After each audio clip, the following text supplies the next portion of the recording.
There are two more microphones at live. Do you There we go. Okay. Terrific. Okay, well, let's just leave them here, and I'll hand them out if people need them. So, okay, thank you.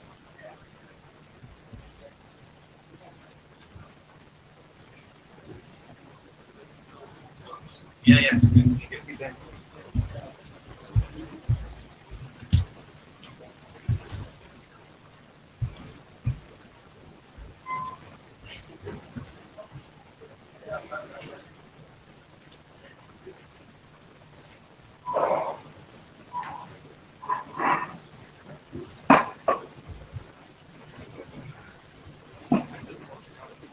That'd be awesome. You probably don't need to sit by the microphone since you know most people. Because the reason that it's important is because Maddie, who's taking the notes, doesn't know people's faces, so she'll be relying on the Jabber room for that business. Are you taking them in Etherpad? Did anybody point you to the Etherpad? Can somebody point Maddie to the Etherpad? Okay, yeah, it's mostly reliable. Wow, interesting resolution. Let's see if we can fix this.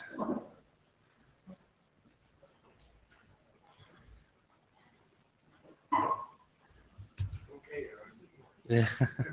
More Ks.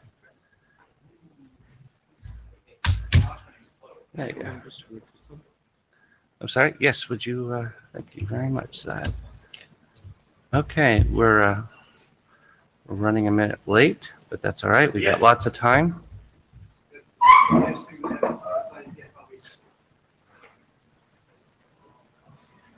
Okay, blue sheets are going around. Oh, that's interesting.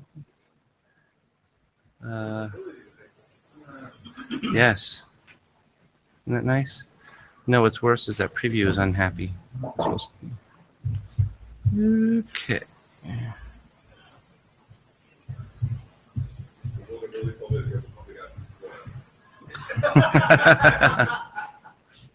It's a known vulnerability, right? Should never happen.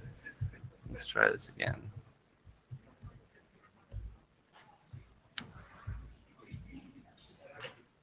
Does that work? All right. Everybody, please note well the note well. There are new notes to note.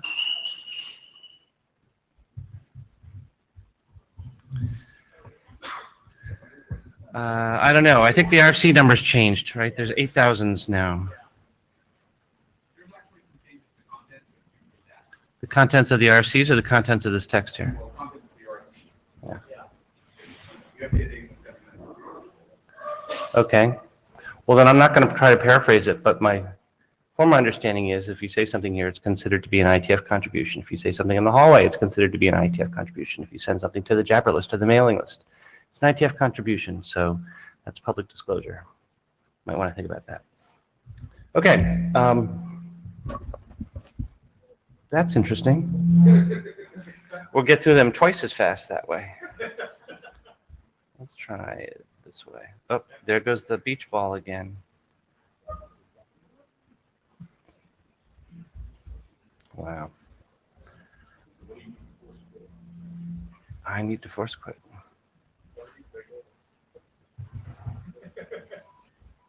That's right. I'm not going to say anything about where the source of the problem is. It's probably me. Also not what I expected. Single page. Full screen. Okay, here we go. Wow.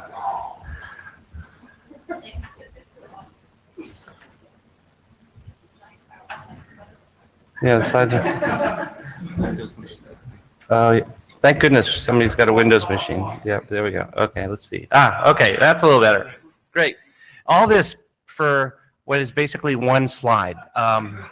So let me start out. I think everybody knows me. I'm Aaron Falk, and this is Zayed, who I'm not going to try to pronounce your, say your name. Janet Jaman Sharkar. Thank you. Co-chairs of TAPS, Transport Services. If you're in this room, you've probably been involved for a while because this is, I think we're in our third year. This is a little bit of status on what's going on with the working group. We are, we've published several documents that all contribute to what we're calling Milestone 1, which is an analysis of transport protocols in an attempt to come up with a standard set of terminology that will allow us to derive an abstract API for transport features and functions. We published one RFC. We announced that at the last IETF.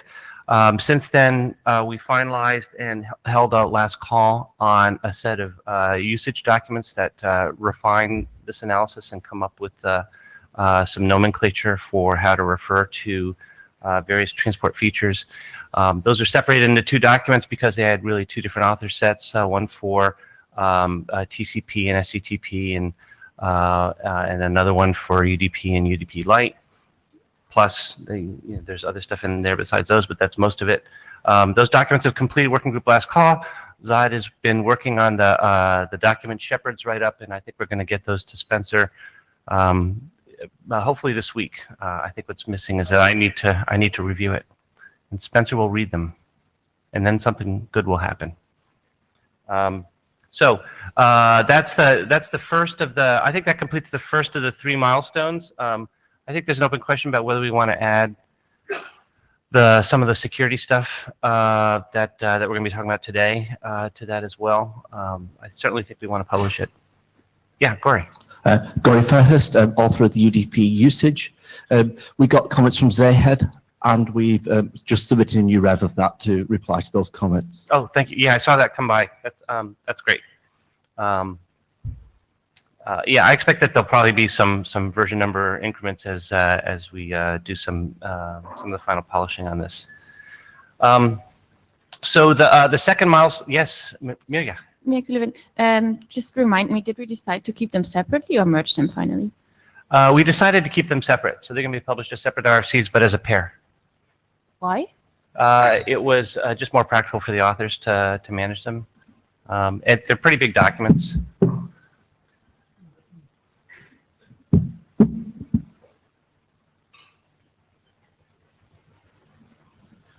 Gory Fairhurst again. Yeah, another reason I quite like having them separate was because I think the audience of the two documents is different. There's a lot of people in apps use UDP, whereas a lot of people take the other transports just as TCP or SCTP or whatever and just run things over it. So I think maybe the audience is different, and publishing as a pair seems cool. I'm okay. I just thought the goal is to get like a common interface at the end. Okay, we have a conversation, but yes, that's probably true, but there is the documentation for anything to do with UDP dates from the time we built the ARC, and therefore this is probably the first time I've ever gathered this stuff together. I think people might well think that's helpful, even if they're not doing TAPS.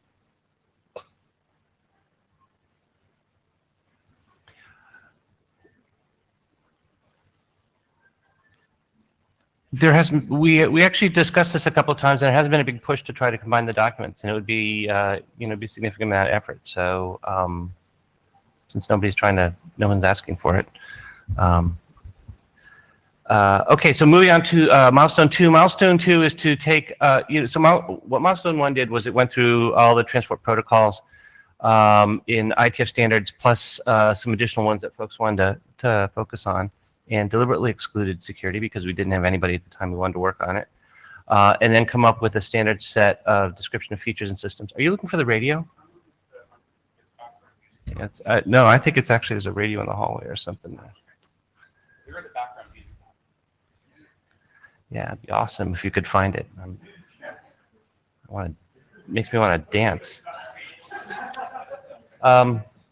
So milestone 2 was about taking that long list of description of features and trying to come up with a minimal set of recommended features that a TAPS subsystem should support. And so this the idea was that if you had multiple implementers who are doing TAPS, that they're at least sort of supporting a common set of useful stuff. And so it's a recommendation doc, but it's a recommendation doc for implementers of TAPS.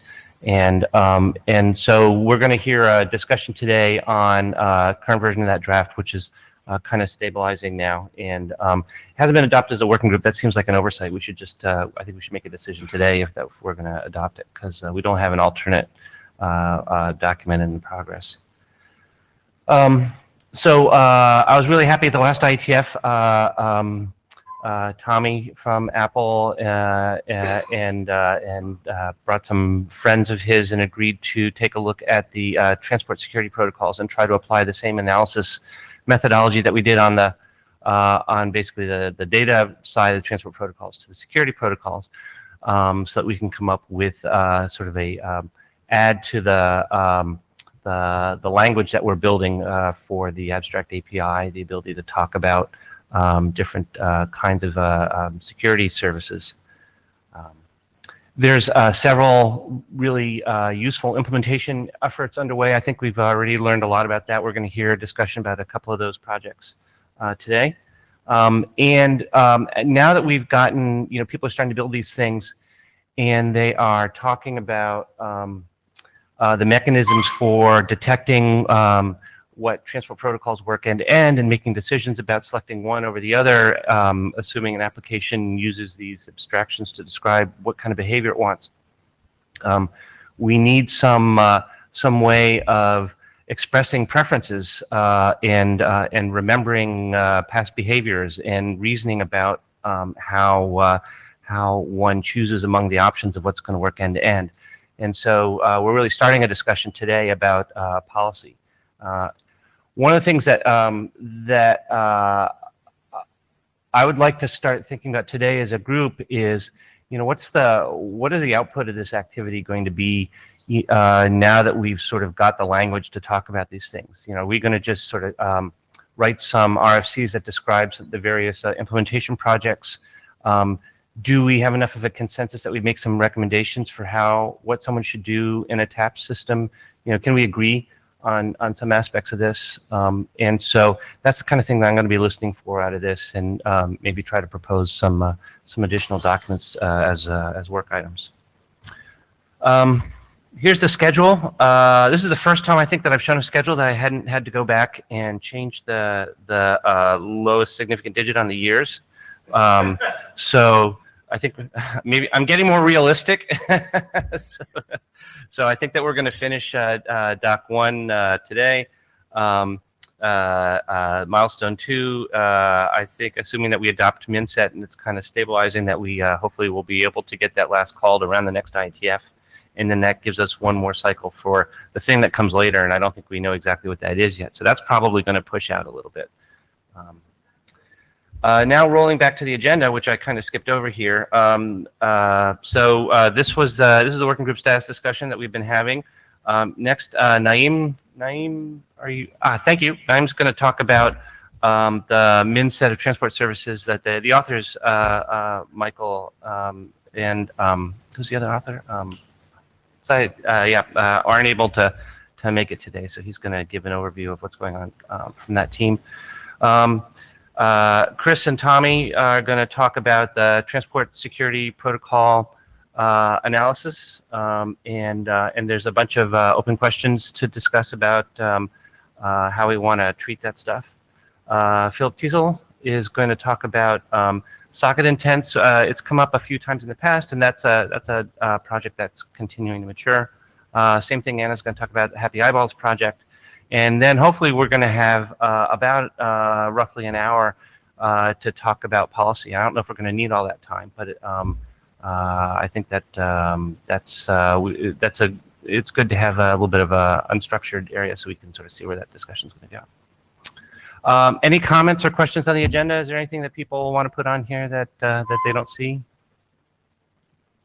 Any high-level comments about the direction of the working group that you want to fire the chairs or something? Okay. Well, you had your chance.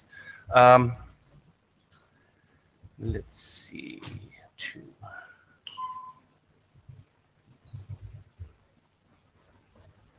don't know how I'm going to do this.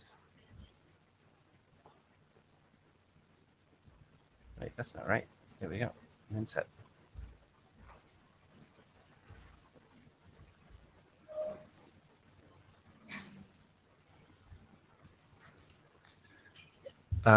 Do you want to drive or do you want me to drive?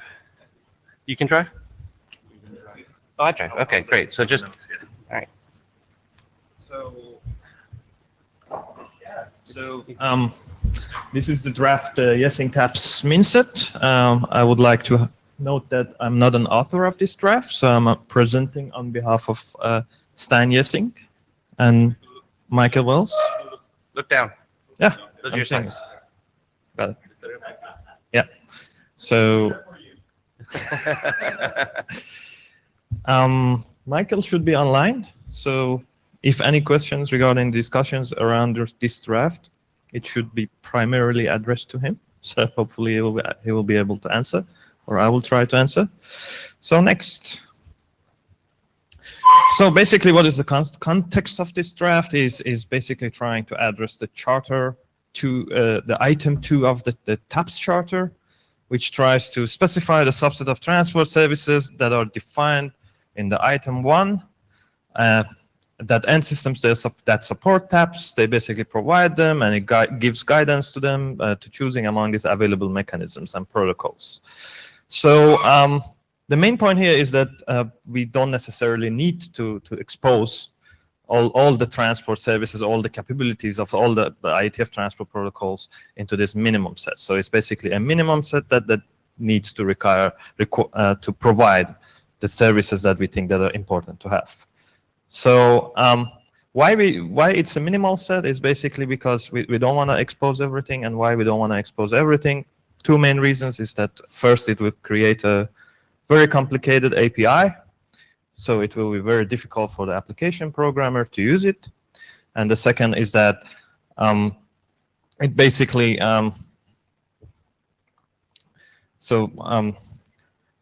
basically it ties us to a specific protocol selection. So if we have lots of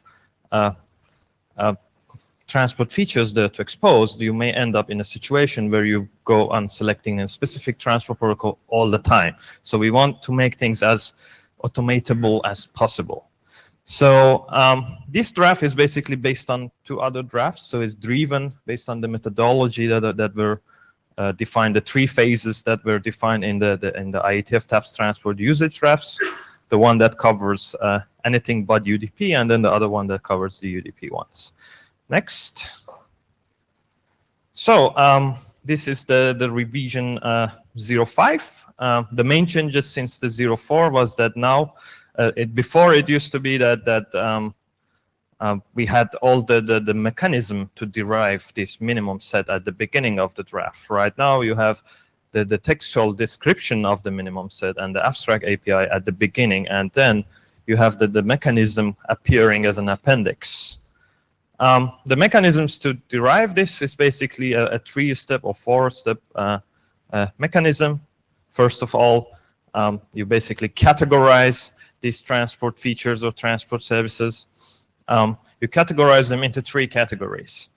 There are things that are functional, which means that the application basically assumes these things are working. For example, an application has an assumption that things are going in order delivery. So the application is written for in order delivery. And if you have out of order delivery, then the application doesn't understand it. So it's a functional thing, and the application breaks. So there's this category of functional. And then there are things that the application is better to know about it. And these are for optimization. For example, changing the DSCP value.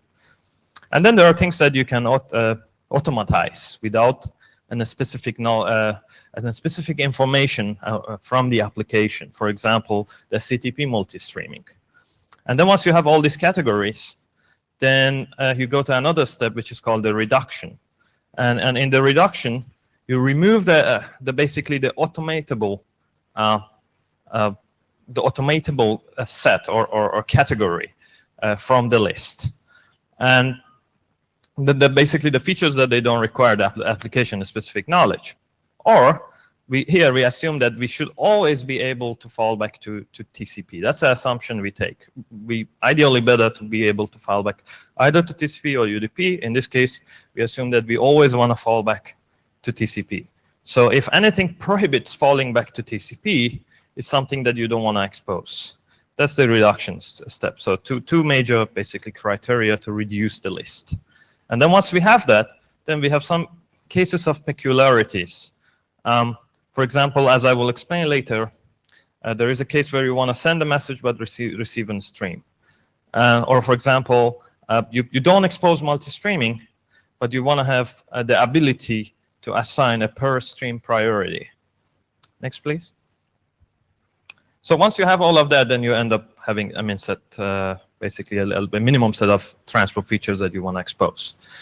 The high-level view of this is that, so the certain basically aspects of it is that first, every time you start with the creation of the flow and also the creation of a flow grouping.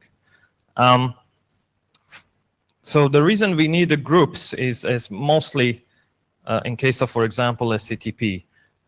There are things that for example, a TAPS flow can end up being an SCTP stream or a TCP connection. So you want to be able to differentiate between those by having the notion of grouping the flows. So all the TAPS flows that belong to the same group, they basically, in this example, they will end up being in a SCTP association. Whereas in the TCP case, you could basically configure this in a different way. For example, if you want to do couple congestion control over them, then you could have a flow grouping. And that's something you want to be able to expose. An application can assign a flow group number. And that you do that at the beginning of the flow creation. For example, one of the things is that you can't really configure a timeout for a specific stream in a CTP association. So you want to be able to do that at the flow group level. Ideally, you would like to be able to use these two. You like to be able to create the flows before actually you connect. And you would like to also be able to send data before you connect. So it could be a parameter that you use to be able to send data before the connect, or you would be able to basically specify a notion of idempotent. So the idempotent, once it's been specified by the application, it allows to use the TFO or anything that resembles TFO in other protocols. So you'll be able to already send data either in the connection establishment, in the SYN packets, for example, or even before that, just before you start connecting, you just send the data down the stack. Then you have the limited, basically, notion of the connect and listen and close and abort semantics in the draft. This is mainly because to support UDP and the streams, because we don't have the notion of connect in the UDP, so to be able to have that. And also there was one thing that Michael presented in the last IETF, and that was the notion of being able to send messages, but then receiving streams. And the reason for that is that, yes, so you want to be able to fall back to TCP in any case. And if you have a UDP application, what happens is that the UDP application, when it sends a message at the receive side, it's not able to fall back to TCP. So to be able to do that, you want to have a notion of being able to send a message and also receive the byte stream. So that that was basically presented in details in the previous IETF. So if you want to have more details on that, you can just refer to the presentation of Michael. And then another thing is that you want to be able to have a uniform way at the API level to access or specify the TCP low water mark or SCTP sender dry. So these things basically, they are slightly different in the way that they are basically operating over the buffer. And you want to be able to have a uniform way at the API to do that. And also there were some things about the packet sizes. So for example, when it comes to path MTU discovery, if you're changing the path underneath without the application knowing about it, then the UDP applications may break down because they don't know about the path MTU of that specific path. So the recommendation here is that if you have the don't fragment field basically set, you either don't change the path, or if you do it, let the application know about it. Next, please. So based on this high-level view, the draft basically has driven a minimum set abstract API. So this is a first try to specify an abstract API for the min set. Basically, you start with the creating a flow at the beginning using the flow group ID. Then you can configure timeouts. You can configure urgency. And in the urgency, you can have a parameter called the capacity profile and also the low watermark flag.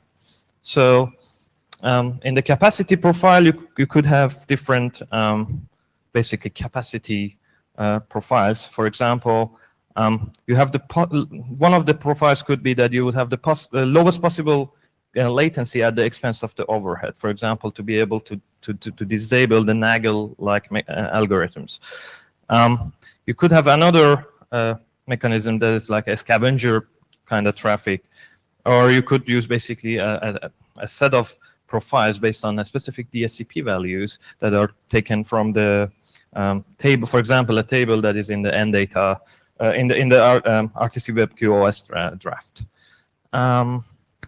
And then you would be able to configure checksum, assign priorities, be able to connect and to listen on the flow ID, close and abort, and to let the other side to know about it. And basically everything at the application, it's basically sending and receiving frames. When sending frames, we should be able to set the reliability. This is as it stands right now. So the authors had a feedback from the socket intent folks that it's better to actually be able to set the reliability at the beginning of the flow creation, because we already know what kind of reliability we are expecting. So it's kind of a bit late to do it at the frame level later. So we should be able to also do it at the beginning of the flow creation, and also the receiving the frame. And next, please. So that's basically the things that you would be able to do at the API level. Also, you would be able to get notifications from the stack. For example, in case if you have excessive retransmissions, if you have an ECN, and if there is an application that leverages the use of ECN, then it would be good for our application to know that we have an ECN at the transport. Then you would be able to set the timeouts, close and aborts, and also the low watermark. You would be able to know basically when the queue is draining before actually the queue is completely empty. So you would have the setting different levels of it, or the path change, as I mentioned. Also, you should be able to query properties. For example, the maximum frame size that can be sent without fragmentation, the maximum transport frame size that can be sent, or maximum transport frame size that can be received, and also the maximum amount of the data that can be sent before actually we have the connection establishment. So send before connect. Next, please. So in conclusion, the TAP system can potentially do more than this stuff, but what we want to have is that we want to be able to have the minimum set of things that we would like to provide. There is a basically important hint here, and that is if you expose limiting functional features, you're actually limiting the ability to select these new transport protocols that we want to use. So it's better to not expose things that basically limits the choice of transport protocol. So that's basically a hint here. So what to choose and what not to choose, that's basically what the document is trying to clarify. The min set is the thing that we expose everywhere, and also we have the notion of high-level APIs versus low-level APIs. And next. So we are ready for questions, and we also have one ourselves, is that can this document be adopted as a WG item?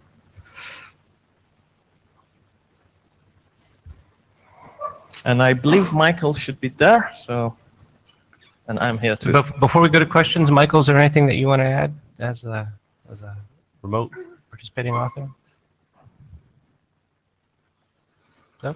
No.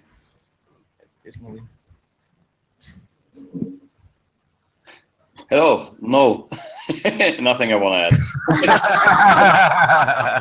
add. But I'm here. Okay. Yeah. Mirja. Mirja Kuhlevin. So I think it was actually not an oversight to not adopt it because kind of this is a completely different document than the previous version, right? This is just something completely different. And you're going one step further, which is not wrong, but maybe not the right document to do it. I think like talking about the API, it should probably be step 3 here. So I was, if I remember correctly, I was making last time a comment that I actually want to see something else than what was in the document previously, but I wanted to see the other part. I wanted to see more discussion about what can be automated and how, and which are the things that need direct input from the application. And now Michael wants to say something. Of course, I think I'm probably the right guy to answer. So this is just an extension of the work, and it hasn't changed actually. It was just that what you saw before was pretty unfinished. We haven't invented a new API or anything. It's just a different way of writing up the services. So this is and you know this final list of services that with this process you end up with. It wasn't the previous version. It was just at the end, and now we've put it in the beginning. And move the rest to the appendix to make the whole document more readable. But this API isn't inventing anything new. It's just summarizing the services the protocols currently offer. And how you would implement that, I agree that this would be good to have. But how you would implement that is what I read as chart item 3. So you mean you're just proposing an API that is not the final API that TAPS wants to deliver? It's not a proposal of one specific API that TAPS is gonna deliver. It's a list of services. So you can read this. We have 2 separate sections there. One is kind of like the slide that Naeem had that just talks about it in prose, and the other one is listing the same thing as an API. But that's just an abstract. Okay, it's just a way of looking at it. I think I still object to having it as an API because it's really confusing if we specify an API and then we go on later on and say this is actually not the API we want a different API. Well, it's a minimum. So the point is that these are the functions that at least you really have to offer, or you're gonna lose some of the functionality that the protocols offer. It's fine to have it as a textual description. I don't want to specify it as an API. Okay, I would tend to insist, but yeah. Okay. Hi, Brian Trammell. Hi, Michael. How you doing? Can we go actually back to the API? Yeah, here. So as I read it, there's 2 ways to read this, right? Well, there's 3 ways to read this, and I'm going to choose not to read it in the 3rd way because if I choose to read it in the 3rd way, then I'm going to be unhappy, and I want to be happy because it's early on Tuesday morning. It's not Friday yet. I'm not ready to be unhappy. I am ready to move the mic though. So what I see here is basically I don't actually see this as an API for the implementation of programs in, because I think it's a bit too low level. I would say that this is a supply side API. This is after the analysis of the minimal set of things, this is the shape of the API that I'm overloading API here. This is the shape of the interface that TAPS has to provide to the thing that's going to implement the API that applications are going to be implemented, correct? Like this is the low level API. This is the minimal set and the minimal set of things that you have to be able to control in order to make TAPS work. So I agree with that statement. It's just a list of functionality. It's not meant to be the API that you expose in that form. Exactly. Okay. So as long as that's a clear intent, then I think that this is actually pretty sane. If the intent is to force me to write my applications in this, then I'm less happy. But I don't think that's the intent. That's not the intent. It's a different way of presenting it to be, to make it more readable and clear what it is. But that's all it is. So perhaps if it's not an application programmer's interface, right. So we should replace the name of it with something else that is a little more descriptive so than either, API. Yes, so I call it the min set abstract interface, and I think this whole conversation just goes away then, because this this is pretty clearly sane. And it also, like, coincidentally happens to match with sort of the knobs that we've thought from the demand side in post sockets have to be there, right? So this is actually kind of cool because it confirms, okay, these are the things we want to be able to control from up top. These are the things we can control from the bottom. Yay, they match. You know, there's a little glue that has to happen. Yeah, yeah. If this list were significantly different than that, then I would say that one of the two sides has it wrong, but I don't think we do. So this is actually pretty cool. I think that this whole conversation just goes away and all the discomfort goes away. It's just the min-set abstract interface. Yeah, yeah, I don't mind that. That's not a problem. So I see the role of this document not in, you know, presenting an alternative API rather than, say, post sockets, but to be able to nag you people to be able to say, you know, this functionality, if you're not putting this in post sockets, then we're never going to be able to offer it, and that's the whole procedure on how we arrived at the list and so forth. That's all it is. So I think. Okay, cool. Then I'm super happy with this. Thank you. Tommy Polly. Yes, so I agree with that. I think as essentially, I see it as the distilled interface, right? Like if we saw the interface that you would create from the full usage document and you tried to make an API out of that, that would be really terrible because it has way too many options. This is like the distilled version, which is like actually you can think about. So, I mean, to that end, I mean, we haven't responded yet, but I think that this should be adopted as a working group document. If for no other reason, then it's the right starting point. And if we have it in the working group, then we can cut out things or edit things properly, but it has the right core. So it's good for that reason. Just a couple specific comments based on the document and based on the presentation here. The idea of things falling back to TCP and kind of requiring falling back to TCP, I think feels a little bit too specific. I don't know if we could express it as far as saying that things fall back to, you know, just like a byte stream, or you know, essentially when I see what the interface falls back to, it's not really TCP specific. It doesn't have, like, it's not like I should be able to expose all the TCP options. It's just kind of receiving a stream of data is the fundamental thing you're getting at. As opposed to the other ubiquitous stream-based reliable transport protocols? Well, I mean, to that end, like we're going to get into security stuff, there's no reason that min set couldn't work. Like a TLS interface is very, very similar in its byte stream to what you get in TCP, right? So essentially what we're falling back to is just a reliable stream of bytes that is a connected thing. And so we're forcing UDP into this connected thing. So we're just saying, let's force things into 5-tuple connected streams of bytes going back and forth as the minimal. So you're not objecting to the mechanism, you're just saying TCP as opposed to that there are other options like TLS that could work. Right, like this abstract API is actually more general than just saying it's a fallback to TCP. So Michael can say this himself if he feels that way, but I think the idea of calling it the thinking of this as a minimum set is to say, you know, TCP, you know, but also other things. I mean, would you suggest that it would be acceptable to have an implementation that only fell back to TLS and did not fall back to TCP? Sure. Yeah.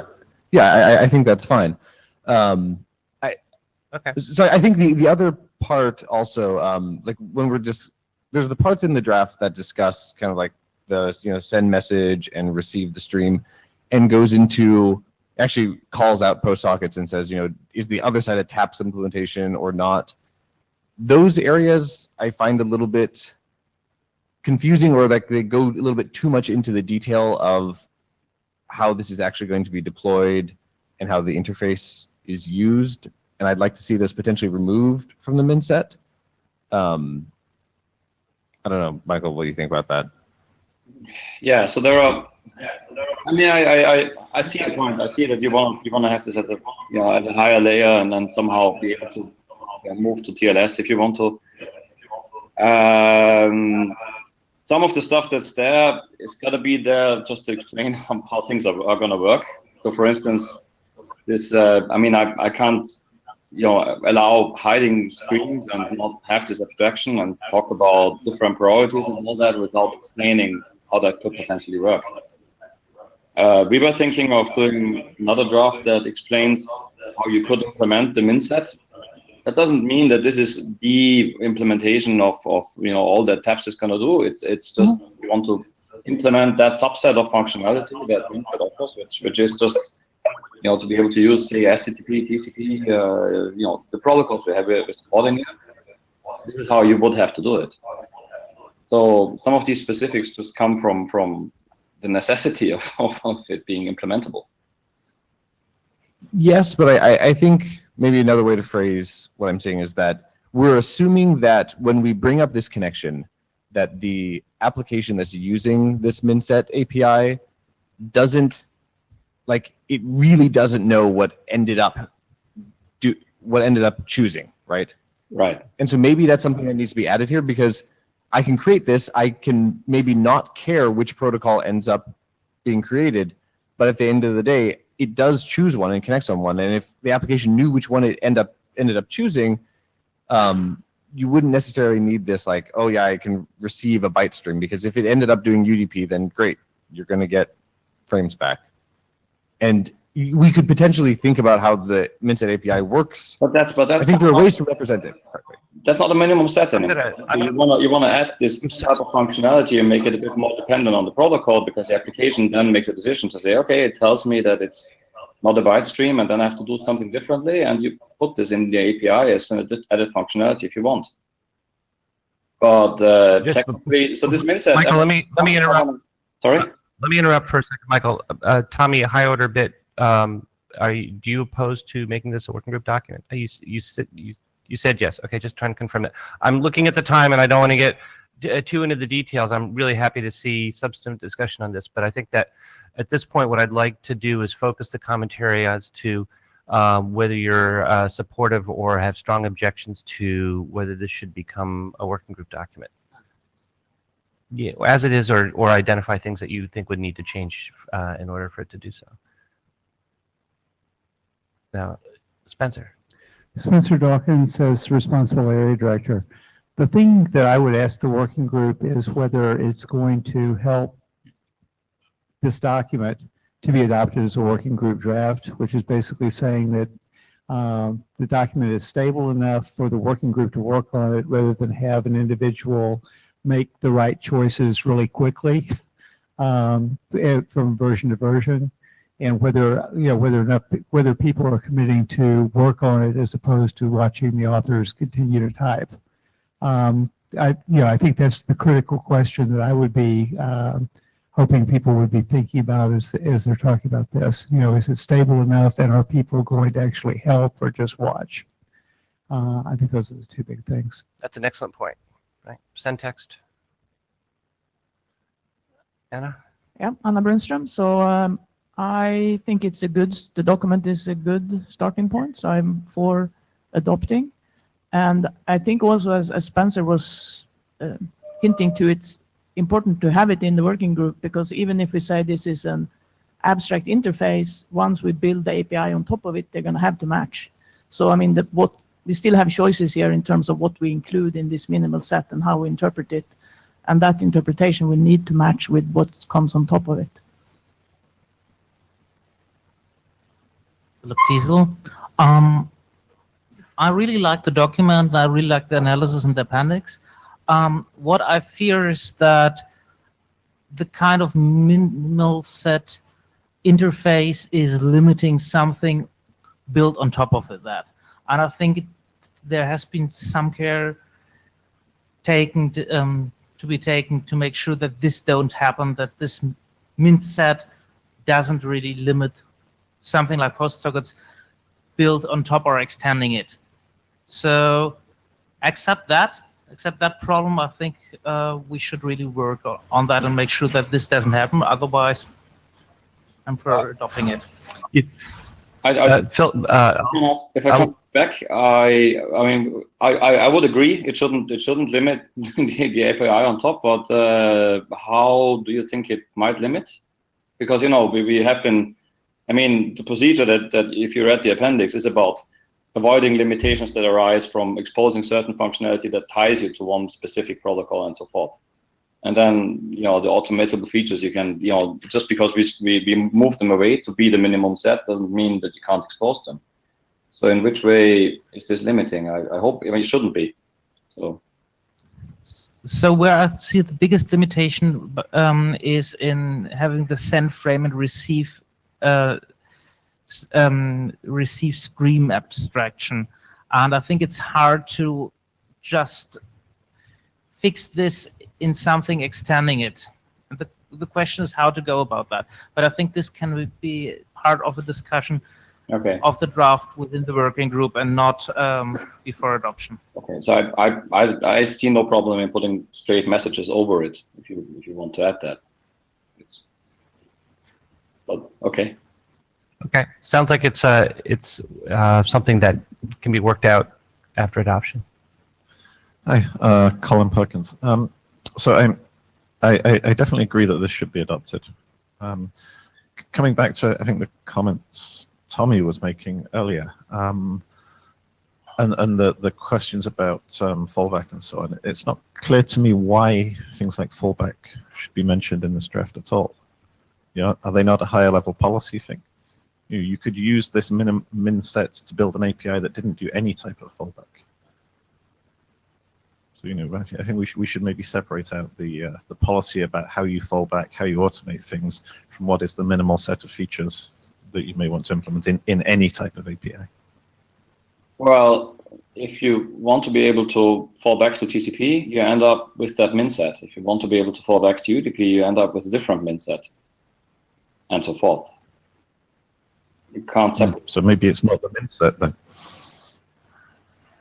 Well, with the limitation that I put on it, on saying you want to be able to fall back on TCP. If you want to do no fallback at all, it's a bigger set. Certain things go out because you need to be able to fall back to TCP. Well, some applications need to be able to fall back to something that looks like a TCP style byte stream. Not all applications want that. Sure, that's fine. But then it gets bigger.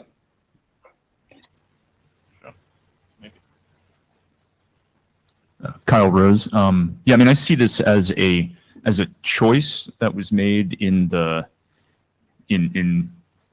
coming up with this draft was we decided that TCP was the most widely deployable transport, and so any application that wants to be most widely deployable would need TCP as a fallback.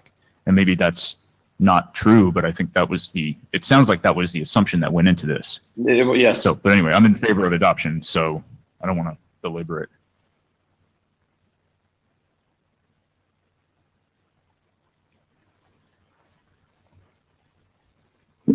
Bob Moskowitz, HG Consulting. In the security arena, sometimes we look at UDP as our fallback because you can't get anything through. And in a DDoS situation, you have to do like what DOTS has to do with singling. Maybe do a singling just fine on TCP when things are working well, and then things go in a handbasket in the network, and then your fallback is UDP, not TCP. Mm-hmm. So that's one thing that I like to comment. I find this interesting to follow. I'm new here. The other thing is that looking at this comments earlier, I remember a conversation I recently had with John Clenson, who lived the OSI fun and games. And much of the OSI work died because of complexity. And the whole thing about what TCP was about was for simplicity. So as underlying calls, this looks really interesting, but it better not be what the application sees. That you need to somehow get to a more simplistic application API model. This is really great. Well, I think this is what the final thing I want. We are trying to do.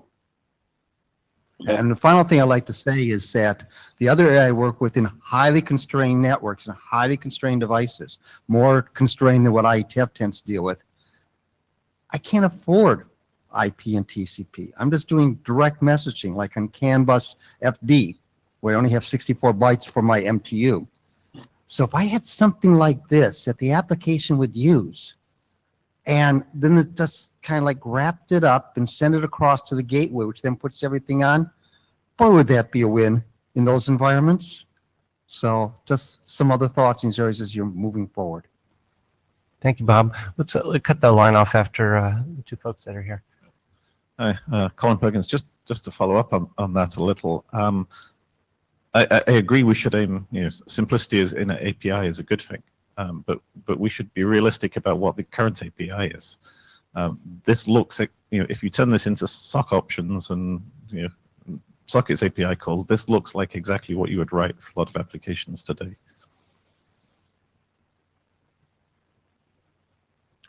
Dmitry Pichulin, CryptoPro. Can't hear you, I'm sorry. Dmitry Pichulin, CryptoPro. I'm newbie here, so my question is, I see this interface look like a rock solid synchronous interface, and application should call these functions for to get tabs, transport services to work.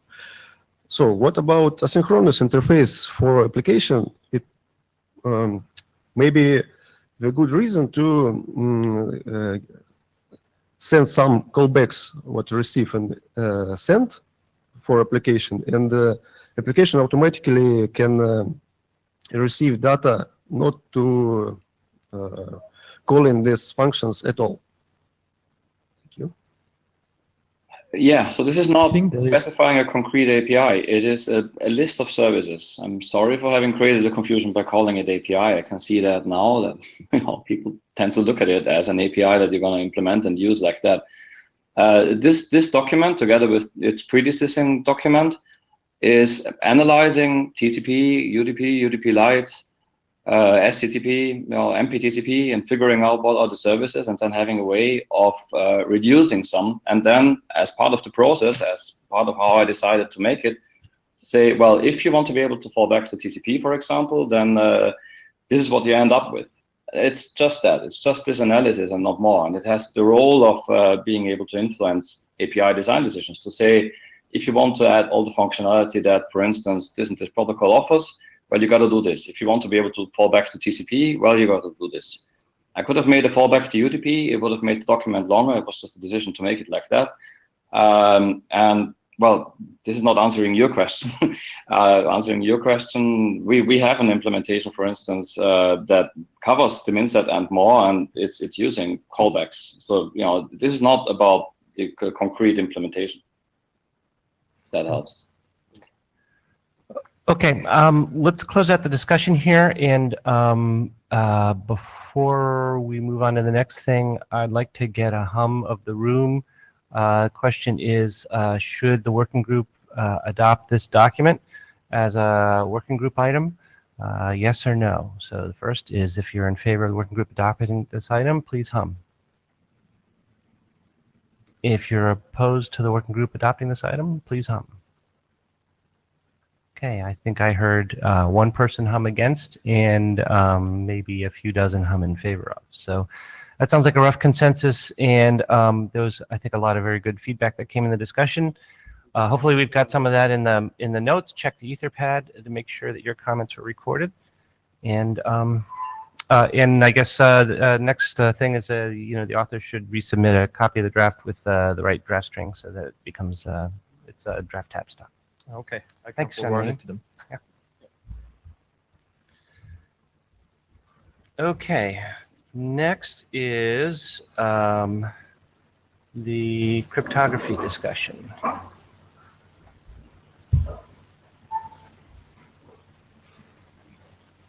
You guys are doing this in two pieces, right? Yeah, we're going to split it up. All right. Do you want to drive yourself? Sure. Well, we'll see if it works. If it works, you can do it.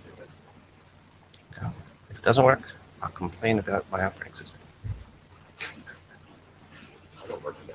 Yep. I wasn't talking about you. I was just. I think you need to phone that. No. This is a wireless thing. Well, I'll just say next one. All right. Sorry. All right. Good morning, everyone. My name is Chris Wood. I'm from Apple. And so we're going to be talking about security stuff. I was not at the last TAPS meeting, unfortunately, in which the concern of a lack of security assessment in the APIs was brought up. And so Tommy took an action item to go and look at the landscape and see what different transport security protocols are in use today, what kind of features they provide, and how we can kind of abstract them in a TAPS-like way. So this is our discussion of that. Next slide, please. So the goal is relatively simple.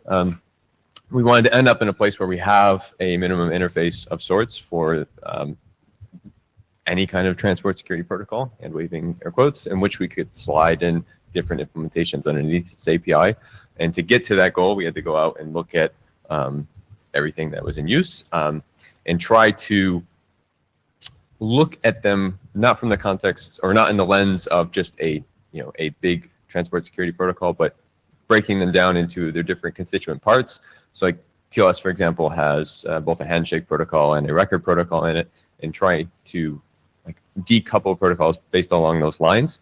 And so we did exactly that. We looked at a set of popular transport protocol or transport security protocols. It's not exhaustive, so I mean, if you have suggestions for things that we can include or look at, I'll be very happy to see those. Next slide, please. So, like I was saying, there's this general notion of what a transport security protocol is. It's this thing that provides some security features, and these protocols can work alongside transport protocols like TLS is built on top of TCP and so on. But ideally, we were able to decompose these into sub or constituent parts.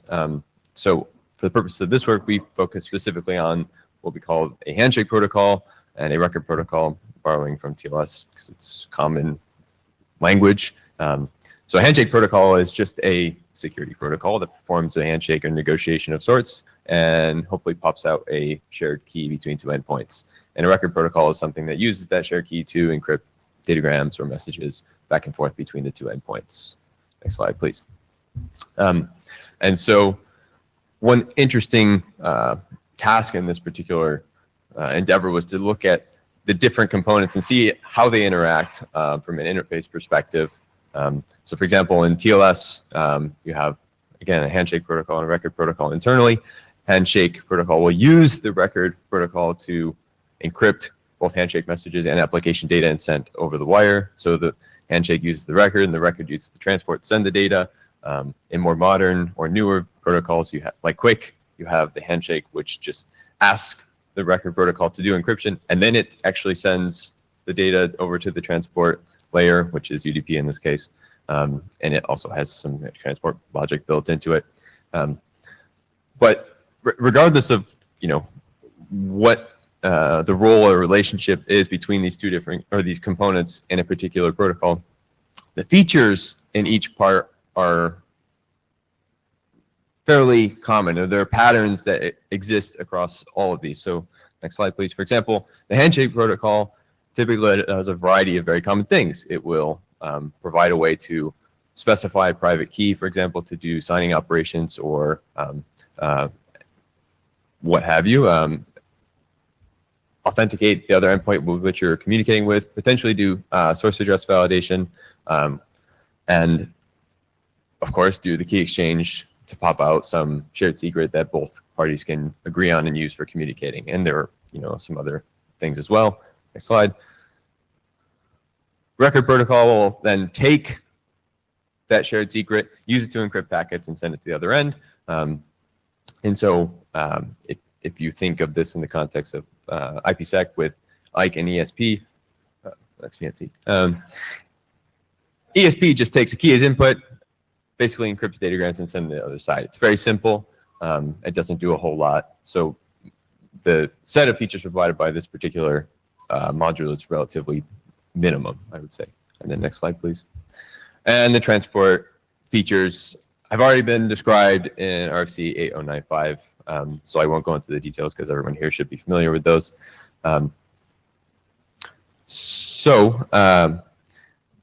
What we wanted to do was, by identifying these three constituent parts, again, look at the different transport security protocols that are out there and kind of overlay them on top of the protocols in existence. So, for example, if you go to the next slide, taking TLS as an example and seeing which parts are responsible for the actual handshake portion of the transport security protocol, which parts do the record stuff, and which parts actually do the TCP stuff. And of course, with the TLS as the main example, the overlay is relatively straightforward because there already exists a handshake and a record protocol internally. So none of this should be new to anyone or surprising to anyone.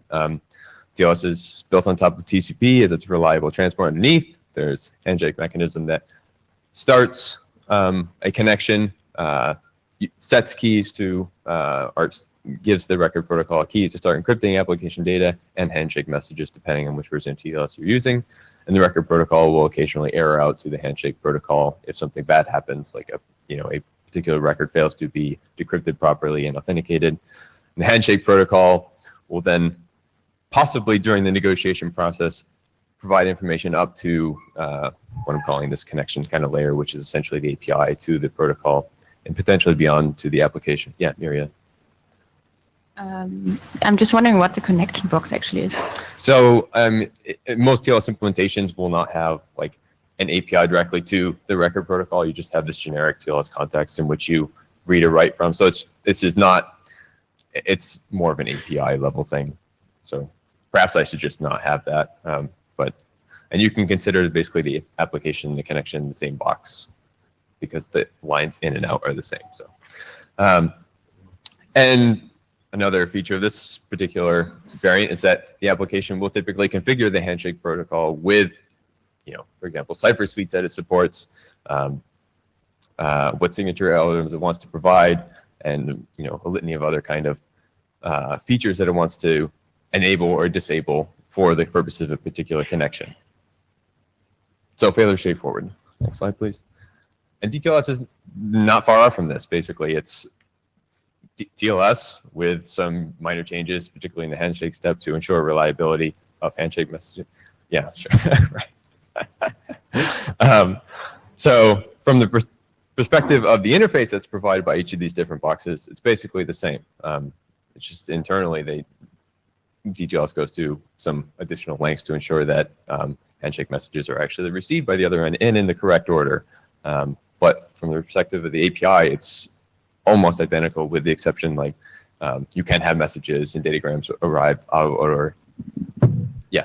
The only thing that is a little confusing here, the reliability layer doesn't make a distinction between the handshake versus the application data, because obviously like the whole purpose is to have the application data sent unreliable.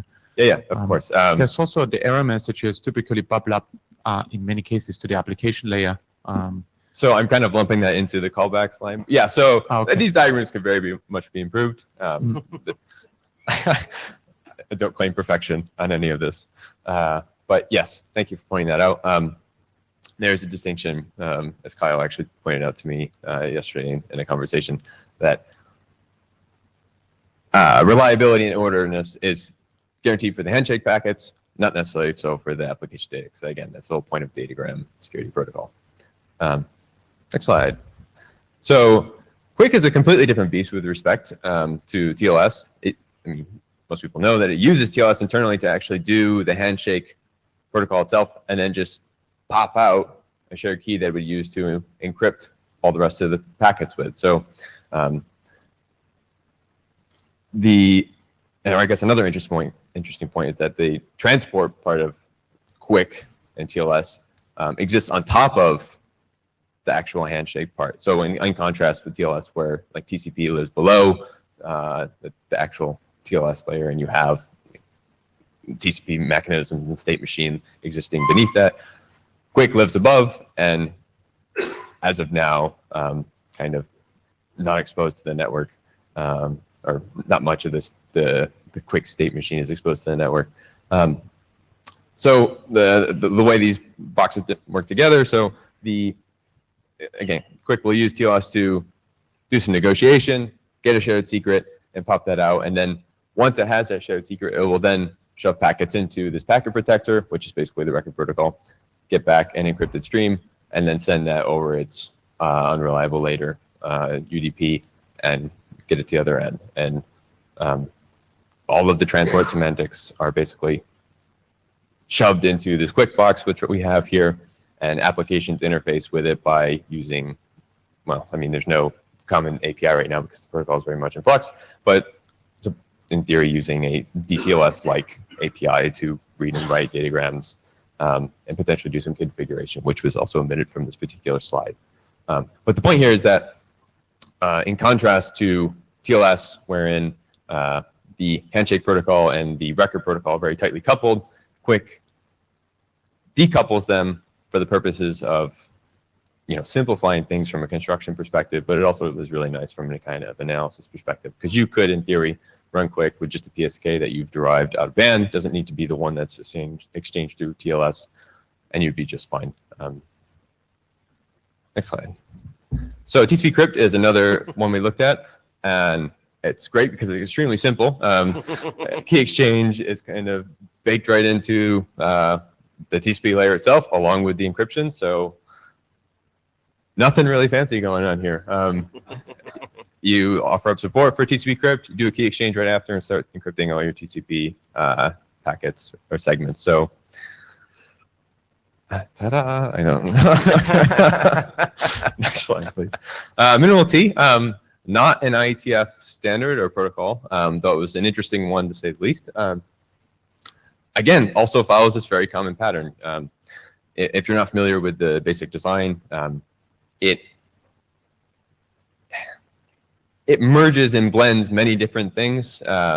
It's a secure transport protocol built on a assumption that there exists a directory service from which to obtain keys. So how you actually derive shared secrets and do a handshake is a little bit different from TLS, but the basic going from the application perspective, actually starting to send encrypted data over to the other end is very similar to all the other protocols.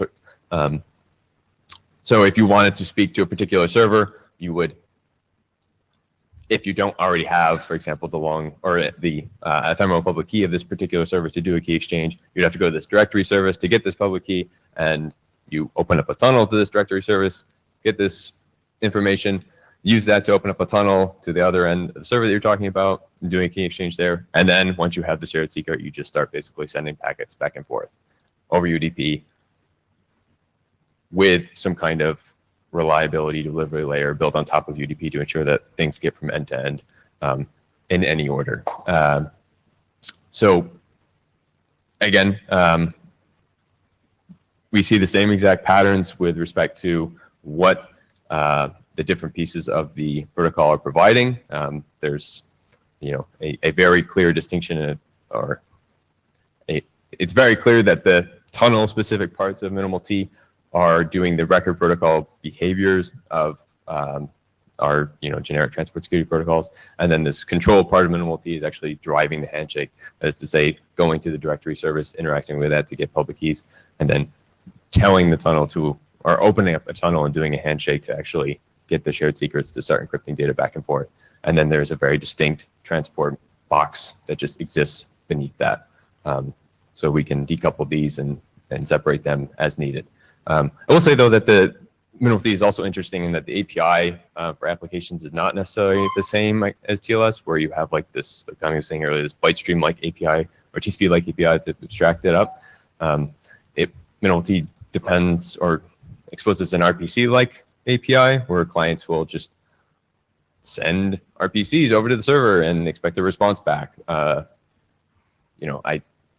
not going to try to rationalize the use of that particular API. It was designed for a very particular purpose, but here in TAPS we're trying to maintain this TCP-like API. So, you could very well do a Minimal T-like thing without RPCs.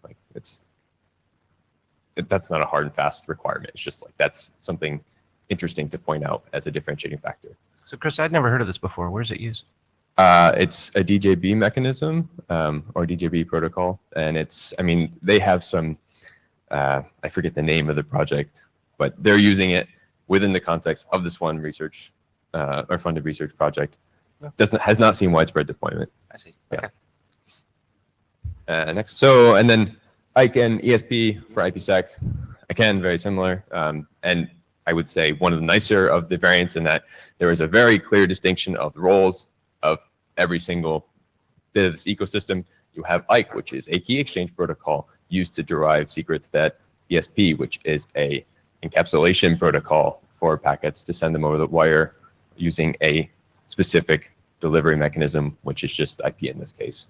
And so similar to TLS and other handshake protocols, you configure it a certain way, and then Ike would just shovel off all the secrets that it uses or derives over to ESP to actually handle encrypting and decrypting datagrams, and the application would just interact with it, much like it would with TLS.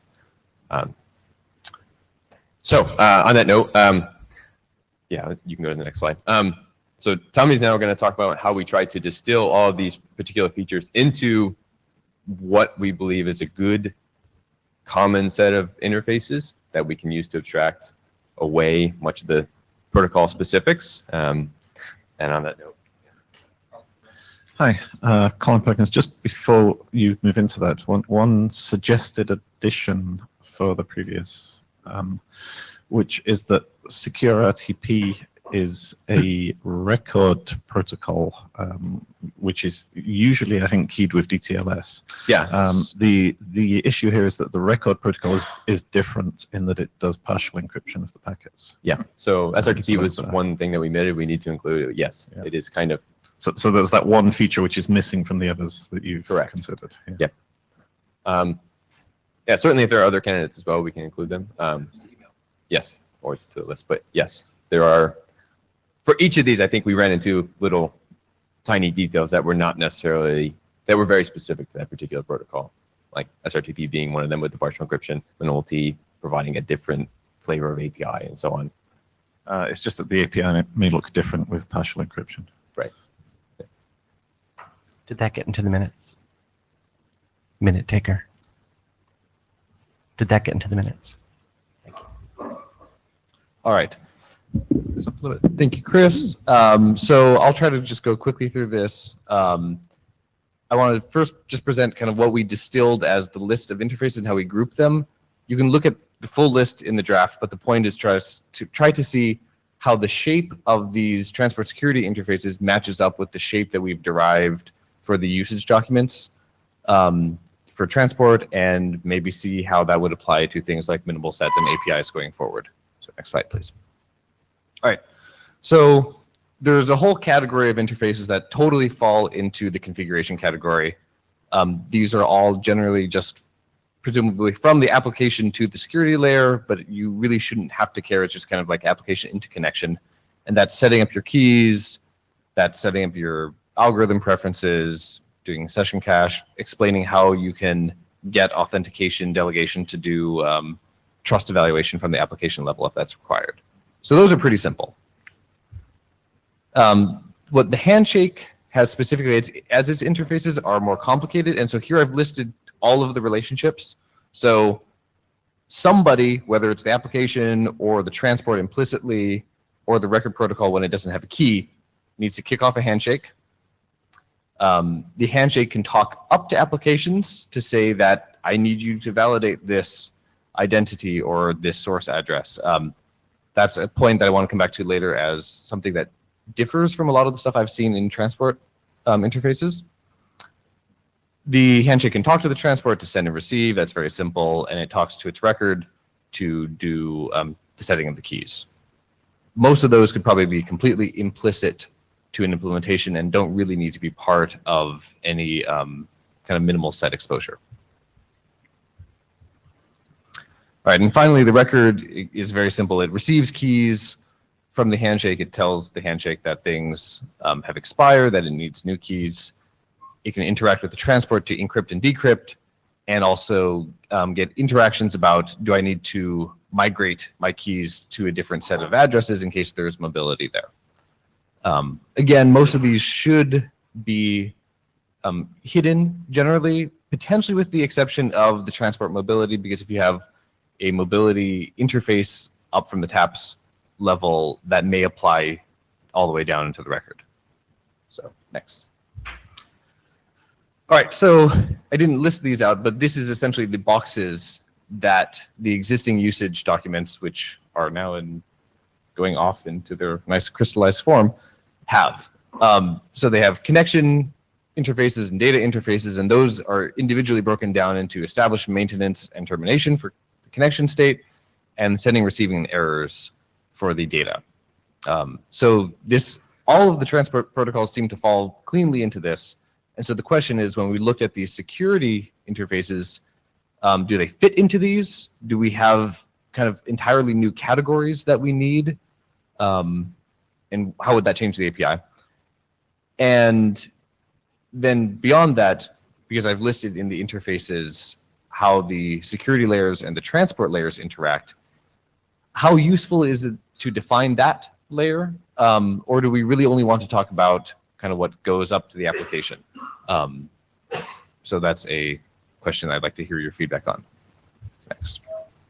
So here's one way of overlaying some of the interfaces from security. I only did a subset of them that were interesting to give representative ideas. So certain things very clearly fall into the establishment phase. If I need to set up my identity, set my algorithms, that's very similar to setting any other option on a transport connection. You just do that from the application down into the protocol. There are other parts of establishment that ideally would be implicit to starting your transport. If you're, say, I want this connection, the transport layer can just kind of signal over to security, yeah, you got to start your handshake once I get TCP up so you can do your TLS. Hopefully that lighter gray box doesn't need to be exposed. Same goes for all of the record level things that are happening on the data path. I believe, looking at those interfaces, that those should be essentially overlapped with what we already have in the send, receive, and error cases today in the usage document and the min set. Certain things, like I mentioned before, handling the mobility of addresses and interfaces is very much a maintenance thing that you probably do need explicitly somewhere in the interface. And then the weird ones, at least they seemed odd to me looking over this, were the things like identity validation or source address validation, which are traditionally upcalls from the security layer into the application, and they can happen during establishment or they can happen later on. It's essentially a cry for help from the security layer. And at least I was looking through the usage document, I didn't see many other cries for help currently in transport. So a clarification question on source address validation here, you really mean the lower layer has either some change in the source address or a source address that you might be doing whitelisting or blacklisting at the app layer. Yeah. Chris, and can you comment? It's like, is this guy okay, or what's the, so to verify, it's not about validating that a source address on an incoming packet is actually tied to, like, actually is where it is, right? This isn't anti-spoofing. This is a higher layer thing than that, right? No, it is. Chris Wood, Apple. It is like the DTOS cookie mechanism. Oh, okay. That was the intent of it, at least. Okay. Yeah. All right. Oh, yeah. So, okay. So then it's basically cookie fail. Yes. What do I do? What do I do? Exactly. Do you cookie failed? Abort, retry, ignore. Okay. Right. Yeah. Okay. That's all right. Which is kind of similar to, like, Right. I have this trust thing. What do you want to do with it? Is it Right. fail? Yeah. Is it good? Right. So it's a new it's like, Yeah. they're question type of failures. It's not a pure error. It's not like error, I tear things down. It's like, what do you want to do with this? Right. Okay. So that was a new bit. That I was share the your one perplexity. I share your perplexity at this. I have no idea what to do with it, but yes. Good. Okay. So that was that. All right. Next slide. All right. So this is the last slide. I'd like to pose some questions here. So some of them are more administrative things, like, do these security interfaces, do they belong in a common main interface? Like, would it make sense to have something like the min set or a draft off of the min set include security in kind of the main interface that we would expose? Or alternatively, you do more like what a lot of APIs do today, in which you have your nice transport layer, and then presumably the application uses another layer that adds the security as an overlay to it. I think with the direction for post sockets, we would like to see those things combined so you have security implicit, but certainly one could have it as an overlay. Bob Moskowitz. I've actually been working on this particular area for a couple of years. CSU here is in my drafts about secure session layer services, my secure session envelope. And because there's a number of drivers, like I said, I'm dealing with Mac PHYs where you don't even talk about running IP on them. And I'm also dealing with environments where the network's gone totally down the tubes. So one of the things that I see here that you may want to change some of your wording because it changes semantics significantly. You're inheriting the word handshake from TLS and others. This is the control channel. Change your wording from handshake to control channel. Sure. Then you can start talking about the control channel actually does more than just security. Security may protect other things you need to do in exchanges between the peers of the communication. But there are other functions which then become an inherent into the control channel besides just security, or security protects these things that you need to do. But talk about as a control channel more off to the side than like underneath the application or however you arrange your picture. And that's one of the areas because not only am I working at this layer, I'm also dealing in 802 of the MAC layer security as well, and how we do the security control channel. I was the chair of 802.15.9 of how we do security for 802.15.4 and a few other areas like this. So I might recommend you do that change in it. And then the singling. And I'd be very interested in working with you because I've been very much looking at, this is soon, I've been working at this for quite some time, and we're not transport people per se, but we're not totally ignorant either. And some of the ways to do this in saying what services do we want to provide in this sort of thing so that, oh gee, I can do these in these environments. I can provide these APIs. And the other thing final thing I want to say is I'm also working identity-oriented networking. We had Ideas Off on Wednesday. I'm the author of HIP, which is one of the main identity-based environments. And one of the areas I'm looking at is moving the identity discussion up into the application, not just in the network. And how that thing can apply there, because again, you talk about identity in here.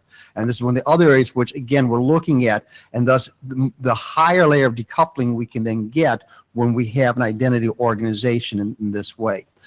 So here's some things to think about, and I'd be very interested and willing to talk to you about this. Yeah, thank you very much. And I think the goals of being able to support the use cases you're talking about, in which we are dealing with more identities as endpoints and working on things which we don't have TCP/IP, that's very much what I envision for the APIs built around this to provide. I've done the security and stuff I did IPsec, I did TIP, I did 802.11i, I did 802.1ae. I've been up and down all across on this thing, and it would be really nice to trying to we welcome your feedback. Together.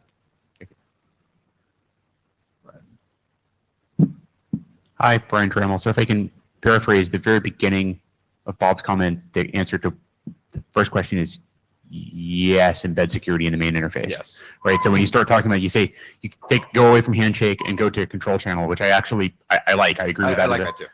That seems like a good way to go. Now you've embedded into the main interface because you're sort of blurring that line between control and control, right? But I think that's a good thing. From a document standpoint, for the documents that come out of this working group, like if we take this work and do it within TAPS, which I think we should. I don't see that question up here. Were you going to ask that question? Yes, I was going to ask that question. That's not on the slide. I was going to ask that question. Oh, right. Oh, That's sorry. his job. Yeah, he's the chair. Right. Okay. You're welcome to provide input towards that question. Can I provide input for this question Please, now? Brian. That seems like it might be a good idea.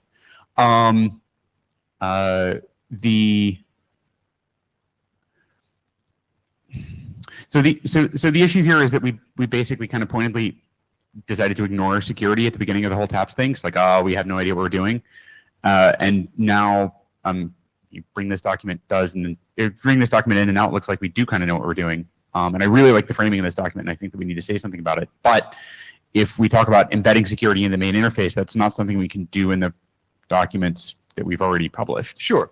Well, and I would see this as parallel. Yeah, so it's parallel, right? So and I then think it feeds in as another. Right. So I think that so basically the place where it all comes together is then in item 3, which I guess I'm fine with. Okay. Yeah, that's what good. I was imagining. Actually, I could see it coming together in 2, right? could go Part of into the things minimum set, right?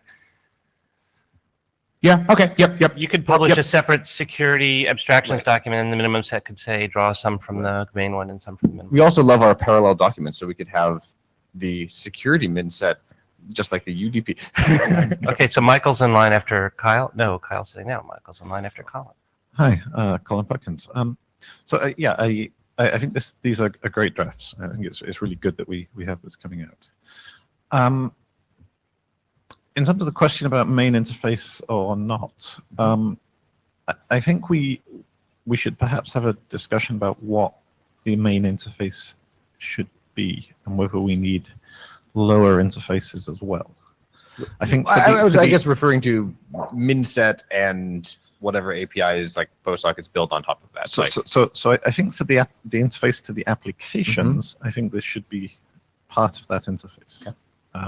But I see things like minset and this as being separate interfaces below that, because I think people building new transports will want to know what the interface to the security protocol is. Okay. So if you're building a new transport protocol, a new record layer, a new control layer for the security. So it's like we have a pyramid of protocols up to minset transport. We have a pyramid of security protocols up to minset and then handshake or an control overlay. and record, and then we put them together into the stage 3. And I think the nice bit of the work that's coming out of this is that we're digging into and separating out the APIs for the different parts and getting an idea what conceptually those APIs are. So I think keeping those separate at a certain level and then layering something above them to say this is how you build a complete system is potentially a good idea. I also had 2 questions about scope, which I think and probably hope the answer is they're out of scope. The first is this is assuming point-to-point security. You're not considering multi-party security. Considering which? Multi-party security, group communication. Right. This is yes, things like Tesla for RTP. I mean, I think that would be interesting as a separate thing. If TAPS wanted to, once it's done with everything, look at multi-party transports and security, then great. Yeah. But I don't think that's. I think it's the right answer is that it's out of scope for this document. Yes, it's out of scope for here for sure. But we should perhaps be clear about that. Okay, that's a good point. And as soon as we finish quality of service and multicast, we'll get right on the absolutely. Exactly. Once all the other problems are solved, perfect. The other thing which again I suspect is out of scope is that we're meeting in parallel with PERC. With what? The PERC working group. And what PERC is doing is multi levels of encryption, so you can have semi-trusted middle boxes as part of the transport. And again, I would assume that type of security model is out of scope for this, and we're just building the base layer of encryption. But I could see that potentially as a composition of taps or posts layers that you can build security on top of security and transport on top of transport.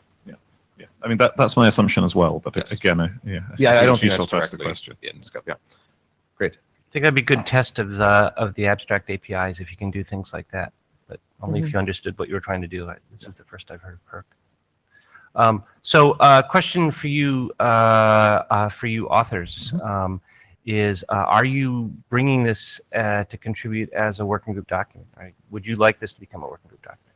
Yes. I think Miria had brought up the question earlier of the charter having a couple words about like, we're not getting the details of security. So I'm not sure if that requires a specific text change there, but yes, I think we would like this to be a working group document as part of the milestone 2 phase. If I recall the charter correctly, that our restriction is that we aren't to develop any security protocols. I don't think that we're restricted from talking about what exists, but here comes an area director. It's a little vague. Spencer Dawkins, responsible area director. I'm remembering roughly what Aaron is remembering, with the additional thing that basically, do people in TAPS know enough about security to work, to focus on that first? And since this seems to be a sea change in the ability of TAPS to focus on security, I would be thrilled if it turned out to be necessary to do a charter change. I would be thrilled to do that. Okay, so let's, 'Cause I think that will make it easier think for Brian has documents the to make it through the ISG. all right, Brian, Can you quote the charter? Yeah, I was gonna. Spencer, one question for me. If we just do a survey of this security protocol, do you still think the charter change is required? I mean, Let's go to the charter. Hi, Brian Trammell. TAPS is not chartered to perform detailed security analysis of the security aspects of transport protocols. Full stop. While security can be a transport service, TAPS is being chartered almost simultaneously with TCP Inc., which is developing the TCP extensions to provide unauthenticated encryption and integrity protection of TCP streams. And TAPS will work with TCP Inc. to ensure that TAPS will be able to accommodate the protocol extensions that TCP Inc. provides. So we have an independent clause versus dependent clause interpretation problem. Any Second Amendment fans in the room? If you read the first sentence in of its own, then very, very clearly this work is completely out of scope and it's not on charter. If you read the whole paragraph, then it's completely on charter. Yes. So It's literally bringing TCP Inc.'s interface into the exactly. So what I want, to be very concrete and pragmatic, and the TCP Inc. chair is standing behind you, but what I want is that when we submit these drafts to the IESG, is for the security area directors not to put a hold on them and say, you guys said you weren't going to do this. And so I think that we've, just in Chair's opinion, I think that we've got a critical mass of people who've got energy and expertise who want to work on this. We're not plowing any new ground. It seems to me like it's low risk.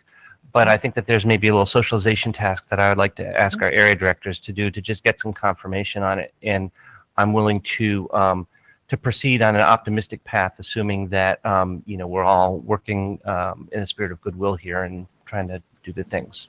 Kyle. So Kyle Rose, speaking as TCP Inc. Working Group Chair, it sounds like we probably do need to recharter, because my impression from how this work is involved is that we do not want to limit this to TCP Inc. So I think that's pretty clear. Well,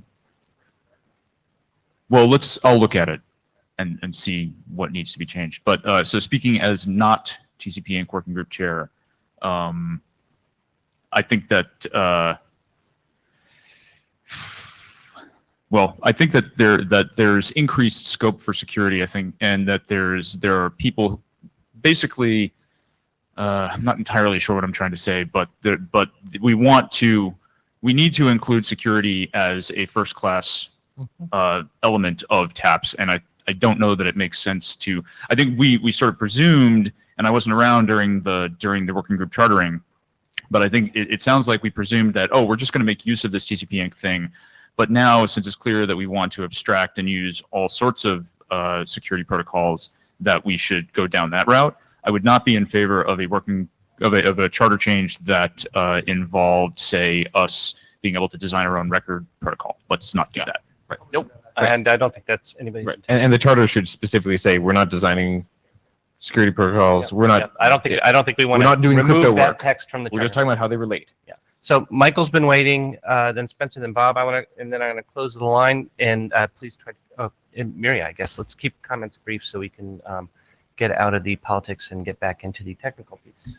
Michael. Okay, I'll speak as someone who was there when the charter was made, and there was much about getting the whole thing off the ground and avoiding complications with not having enough security expertise, TCP Inc. happening in parallel, we can't get this right, and so on and so on. My proposal would be to just remove this paragraph and be done with it.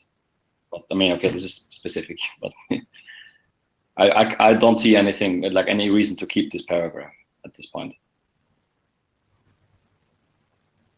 I think this was a paragraph that was put in to keep us in what was considered to be a box where we would not do any unintentional harm. And so, you're not the person who I'm concerned about. Sure. So that was really just to decouple it from security so we can work independently. So at this point, I think this is useful work and we should actually get a few people into the boat. So we just have to make sure we're kind of aligned here. Yeah, Spencer Dawkins again. So I would say that the combination of where the working group is now compared to where you were at charter time. And nothing has happened in the past 3 years to make us think that security matters less. So the combination of those two, so the combination of those two things say basically that doing this work is the right thing to do. And I think TAPS is probably still the right place to do it. And that like I say, I'm happy to take a charter update forward that spells that out if the working group thinks that that's necessary in order for you to be able to do the work. But yeah, so like I say, I think, it's do the right thing, but I think it's becoming more obvious what the right thing is. Okay.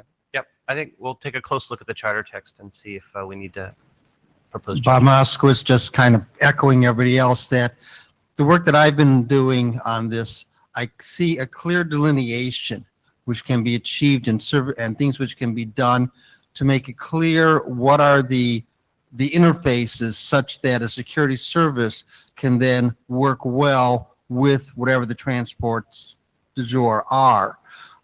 So what TAPS would be doing thus to better enable security, and then how then the security works then proceeds along those lines, I think would be a win for everybody.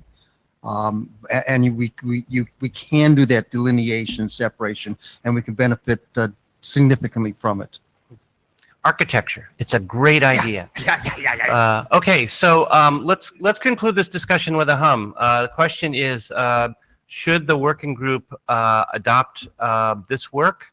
And if we agree to do that, then there's an implication that we'll go and we'll make sure that the charter is adjusted accordingly and make and publicize this to other folks who would be interested. Chris, do you have something to say? Yeah, there are two documents. Is the question about both of them or just? To me, this is still a little bit of an undifferentiated mass in terms of like what the I mean, I guess this is the problem with asking a question.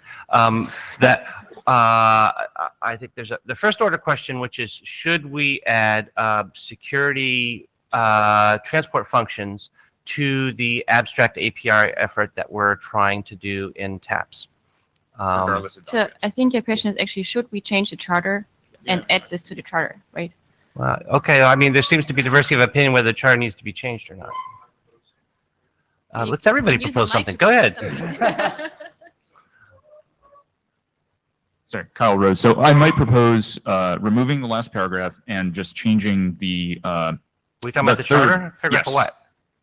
Sorry, yes, the last paragraph of the charter, which Brian read out, and changing the third bullet point right above it to extension, modification, or creation of transport or security protocols. That keeps us from designing our own record protocols and whatnot. You know what? But I'm not prepared to have a charter editing discussion in real time. it's just a proposal. We can talk about it on the list. Okay. All right. Let me back off. Let's just get a hum of whether people think the security work is interesting. We should continue to have this conversation. Yes or no? All in favor of hum, yes. Anybody thinks we just shouldn't do this? It's a bad idea? Okay, so there's a clear consensus for that. The interested parties will get together and we'll come up with a concrete proposal on how to move forward. This doesn't work in group concept. Thank you very much for putting this together. Bob, thank you for stepping forward and showing an interest. This is terrific. Okay, so, what happened here? Just quit Flux. Okay, on to number 3. I think we're running a little bit behind, but not irrecoverably. Are you keeping an eye on the clock? Yeah, a little bit. Pretty behind. Actually. We're pretty behind. Okay, so we have an hour and we end at 12, right? We have 50 minutes, and we have 2 presentations and a discussion. So let's try to keep each thing to 15 minutes. Do you think you can get through your stuff in 15 minutes, Phil?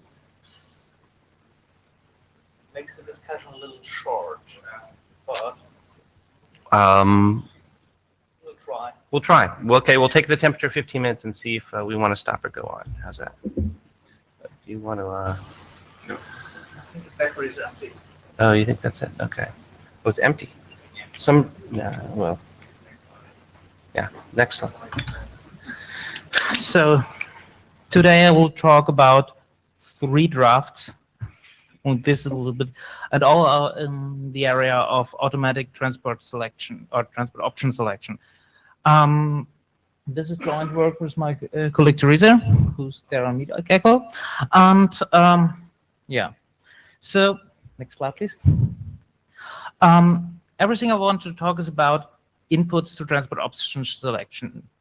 So if you want to automate transport option selection, what do you need as inputs? And we came a little bit from the multi-pass or deciding which multiple interfaces and passes to use. Therefore, this might be a little bit pointed towards this direction. So first we need path characteristics to decide which path to use. We might need the needs of the application, so optimize for bandwidth, latency, cost, traffic characteristic, tolerance towards packet, data and connection loss. And we need a way to decide how to compose a transport protocol stack, and probably to debate how to include on-pass elements. And next slide, please. The first draft, the socket intents draft, goes into the application needs discussion, while the second draft, next slide, please, goes into the discussion on how to compose a transport protocol stack. Next slide, please. So what are socket intents? So with socket intents, applications might express their communication preferences in order to take advantage of the available transport repository. So socket intents are hints for transport option selection and are not meant as strict rules, but just little intuitive, generic, protocol independent hints given from the application on what they're going to do with the upcoming communication. And they should be matched in a best effort way. So if this operating system can match them, it should match them. If it can't, it will provide the best service it has. Next slide, please. And so just given, we have a lot of examples and detailed description of the examples within the drafts. So I will keep that short. Next slide, please. So what an application programmer can express with socket intents is rough things like the traffic category. Are we going to do a bulk transfer? Are we going to send a little control messages? Are we doing streaming? And the various categories of this can be, for example, the object size I expect to send or receive for a communication channel, the duration of the existence of the communication channel, yeah, other constraints or cost preferences, whether the application thinks this should be, this communication should take place over an expensive link or not. Next slide, please. And so we see all this information as inputs to transport option selection within, for example, the TAPS system. Next slide, please. So we think socket intents can be used on a per flow or per association, per stream or per object level. And we really tried this out on a per stream and per object level and found we have good results with that. And socket intents are presumed to be API independent. So we have a BSD socket based implementation that also supports connection caching, and we've done some thinking about whether this could be included into post sockets, and we think yes, it can. Next slide, please. So having the information from the application, the next question is, and having the path properties, which are more or less measurable, the next question is, when we can decide what the path is or what the endpoints are, how to decide to compose a protocol stack. And for composing this, we have to compare them to find an order on which one to use. And therefore, the second draft talks about communication unit granularity and about how to do this decision making, how to reason about protocol stacks. Next slide, please. The basic idea is to decompose a protocol stack into 2 orthogonal things. So first we look about which communication units are operated on, and second, which mechanisms operate on this communication units for multipass. And this perspective allows us to compare mechanisms like distributing requests of an application, so HTTP requests. We have 100 objects to fetch for a website, how to distribute them among 2 links, so just having 2, for example, TCP sessions running HTTP2 and distribute the objects that way, or to use just 1 HTTP session and use MPTCP over that. And so we can compare this kind of approaches against each other and reason with what is the right approach. Next slide, please. So what are the communication units we're thinking? And the point is protocols really align badly with the communication units, with the semantic communications unit of an application. So we see the communications units as object or message. So for example, an HTTP request, a stream, like a stream in Quick or SCTP, or a TCP connection for XMPP, an association, or we call it flow, which bundles some streams, and an association set or flow set that bundles streams, bundles associations that belong together. Depending on the protocol stack and the application use, this communication unit hierarchy elements can just merge as they like, and mechanisms can therefore not be sharply assigned to one of these areas if they merge. Next slide, please. So the next thing we talked about is how these mechanisms work, what mechanisms work on this communication units. And we see we have as a mechanism destination selection. So for example, DNS resolution and finding out which endpoint to talk to. We have path selection. So deciding over which path to talk to the destination. And depending on which kind of communication unit you're applying this might look quite interesting. See draft for details. We have chunking, so how to, from an application level, split stuff. And this can be just naturally like objects of a website already split, or can be split by a lower layer like TCP segmenting.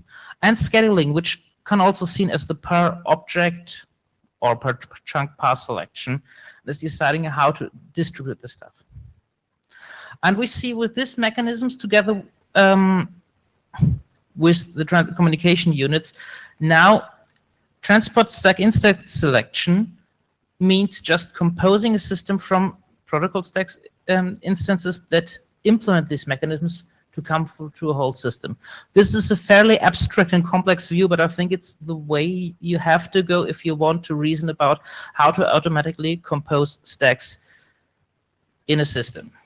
So we have a prototype for BSD sockets, I already told you. This is a wrapper for BSD sockets. We have 3 API variants, and we have a working code release on GitHub, which has done a few days ago, just a few days ago, with all features we mentioned here. Yeah. So if you have interest, have a look. The prototype basically is composed of a socket library with our API, and on the other hand, instrument that has a policy with just still being a piece of code. I think this is a discussion we will have later on how to really represent a policy. So I think just having a piece of code is not the final answer for what is a policy in an automatic transport option selection. Finally, I want to conclude with the lessons learned from this. So first, name resolution is quite separate from socket handling. So doing this within the BSD socket API is quite painful. And the other one is file descriptors, for me, are considered harmful because the semantic of file operations really do not match the kind of thing you have to do for network communication. And the semantic of file descriptors much change depending on what kind of transport protocol you use. So a TCP socket behaves quite differently than a UDP socket for some system calls. And therefore, I would warn everyone who's doing this system, tap system to sticking too much with the BSD socket API. It will be a pain.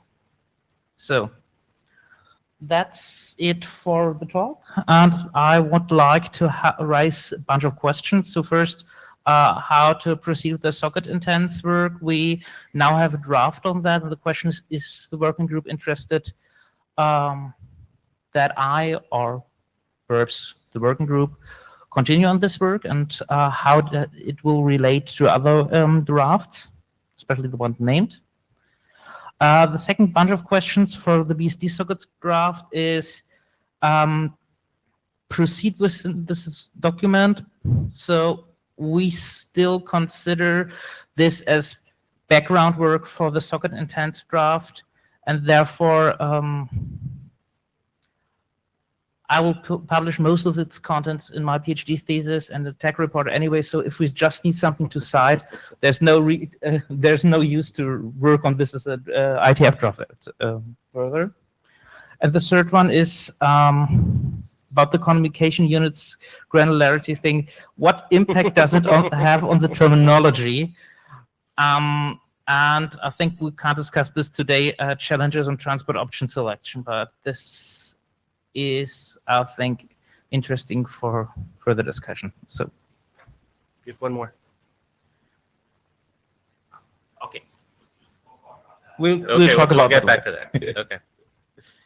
So, Tommy, Polly, yeah, thank you for bringing this. This is a very good topic. I think a lot of the details we should talk about in the policy discussion at the end, because I think that really is kind of all about this.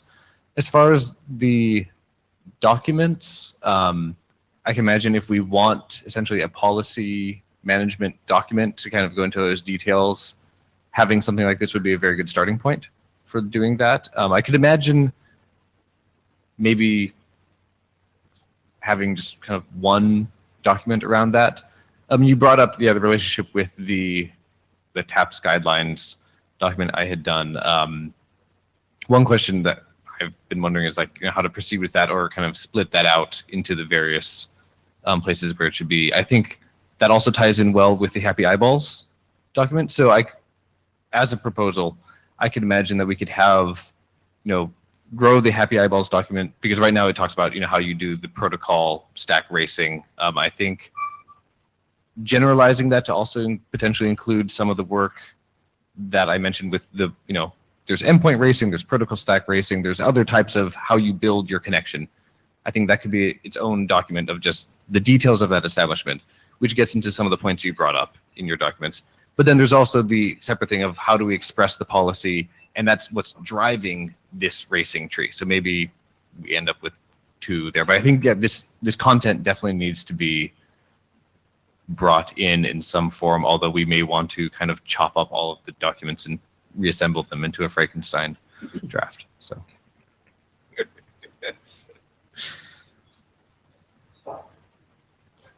Yeah, Anna Brunström. So I just want to say I fully agree with Tommy. It's great to see these drafts here, and I think it's a bigger question how to then fit the pieces. We have a number of systems doing policy, and it's very nice to see that they are quite similar.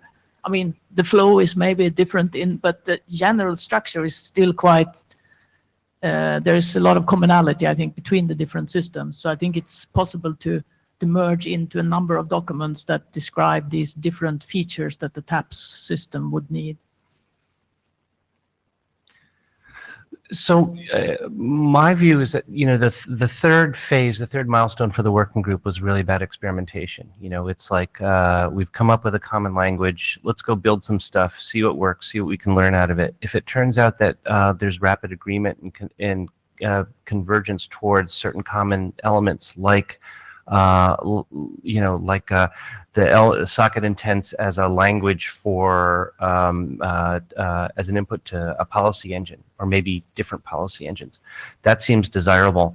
I think in terms of the working group's goals, if all we do is come out with an RFC that is a compendium of different approaches to implementing TAPS, that is consistent with what the charter says. I think that actually we're making better progress than that, and we can do better than that. And so I kind of feel like it's a matter of the folks who are doing these implementation projects is how you want to work together. Let's try to find a way to collaborate and and build on the areas where there's some consensus. But I would like to see some description of the mechanisms and the lessons learned in the third milestone documentation. I think that's we don't. I think that we want to document that aspect of the IETF work. I'm sorry, it's not a hard answer for what to do about your document, but I think that people are interested in the work and like it, and so I hope that you'll continue to participate, and maybe we'll find a way to fold these things in together. Okay. Okay, thank you. And you hit your time mark, so thanks, Philip. Okay, next is Anna.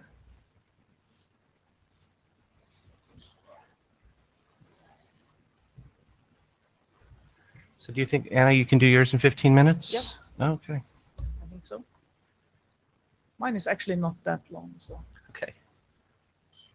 Okay, so this is an update on the Happy Eyeballs draft for transport selection, and it's joint work with a number of colleagues in the NEAT project. So next slide. So this relates to the third work item of TAPS, so to how to select and engage an appropriate protocol and how to discover which protocols are available for the selected service. So this, of course, calls for some form of Happy Eyeballs mechanism for these transport selections.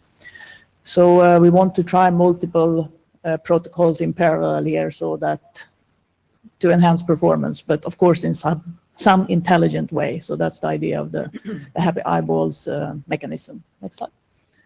And we already, of course, have Happy Eyeballs mechanism in RFC 6555 for IPv4, IPv6. So this, in some sense, generalizes that problem to select the complete transport stack. And it relates to what Philip was saying, because the idea here, of course, is with TAPS also to be able to then dynamically use input both on the application requirements and our knowledge about the network at this particular point, and the configured policy. Yep, next slide. So we've had the draft on this. Naeem presented it at the last IETF.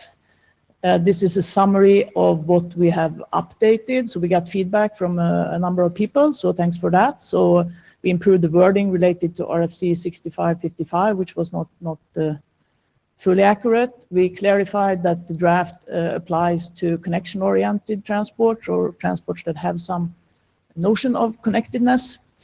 I thought we had clarified that one transport connection, only one transport connection is returned to the application, and the other connection attempts are used to populate the cache, because we're trying multiple connections in parallel and we want to learn from them. Actually, when I double-checked to see if there was something else I should add to this slide, I realized that that sentence had fallen out somewhere between the different authors, so that will be there in the next time. We had some questions about the cache lifetimes and things like that, so we for now have indicated this to be system dependent. And this will come back in the discussion points that I brought for the draft. We changed the example to use IPv6, and we fixed some other clarifications and details in the text that were pointed out in the reviews. So next slide. So then to go back to the more architecture and maybe the more important and the interesting things to discuss in this context. So in our draft, the framework we have for the Happy Eyeballs, the general framework is to have the application, you have the TAPS API, and then we also have this policy management module that is responsible for indicating what the correct transport candidates are at a given time, and then we have the transport probing part. You can take the next, hit it once. So the draft focuses here really on just the transport probing part, and it has some requirements on the policy management for what it provides, but it doesn't give the details of that component. Next slide. So in the draft, what we require from the policy management is that this is the piece that creates a list of candidate transport solutions, and they also give you some order of priority. And in general, this, of course, can be created in many different ways. You may have some pre-configured choices, or you could have a very complex policy system. But the idea, of course, with TAPS is that you should have some use of the application requirements, use the available information about the network and your configured policies. But the only thing that we specify in the document here is that you should use, we require the use of cached information so that you don't try the same things over and over and put unnecessary load on the network.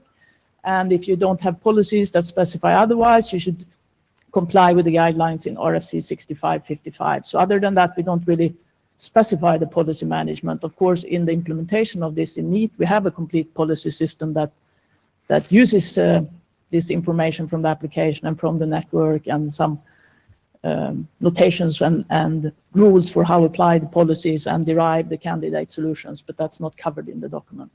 Next slide. So the transport probing component, that is the part that initiates the different connection attempts for the candidate solutions that have been provided by the policy management. And the requirements that we put there is that they should be initiated in priority order based on the information from the policy management. And the difference in priority then translates to a delay in the raising of the transport solutions. And the first connection is established and returned to the application. We also have some requirement that, as I said, on the use of caching. So the transport probing component should cache the outcome of the connection attempts back to the policy management and allowing all the connection that has been initiated to complete.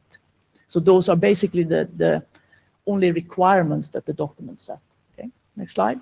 So I think what's interesting to discuss in this context, and which also ties back to the greater policy discussion, is what the interface should be between these Happy Eyeballs algorithm, the policy management. Do we separate them? Do we describe just some, as we have done, some requirements, or how should we, more in general, maybe split up the TAP system and have the different interfaces between the pieces? Do we need some form of architecture document so that we, when we all talk about the policy management component, we have different implementations of that? Do we talk about the same thing?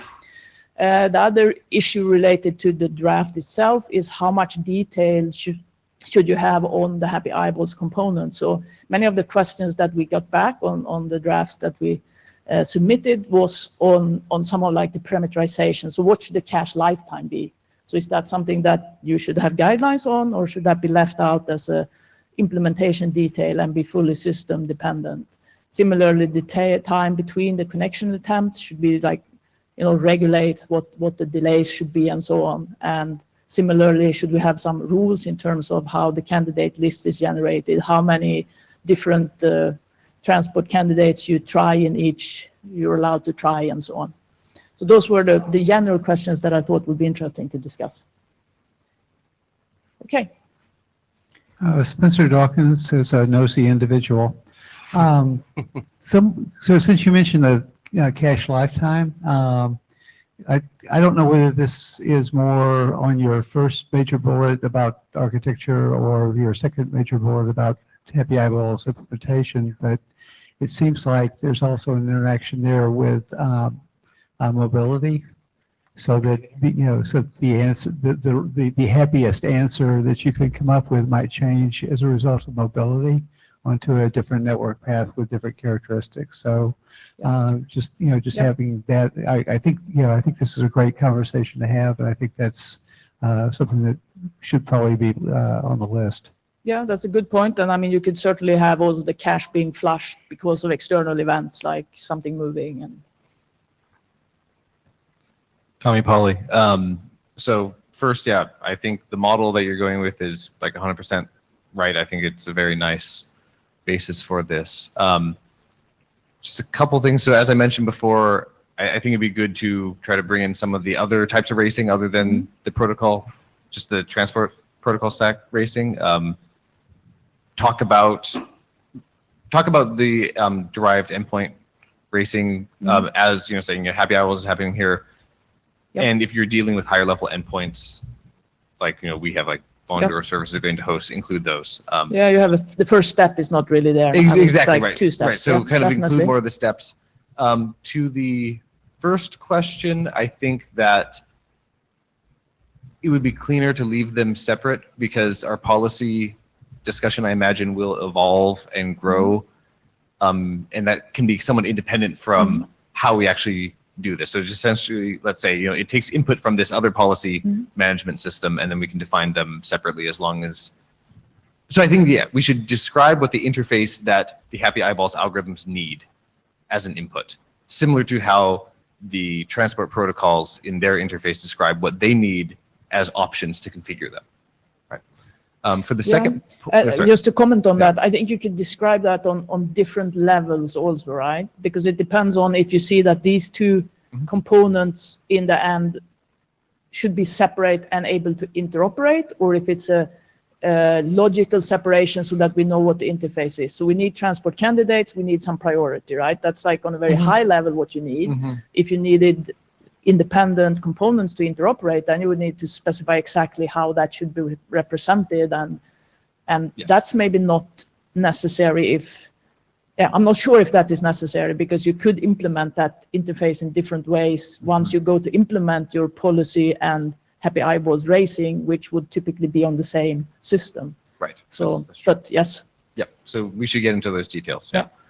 For the second point, I would actually like to point to the fact that in V6 Ops, David Scanati and we have a Happy Eyeballs version 2 update draft.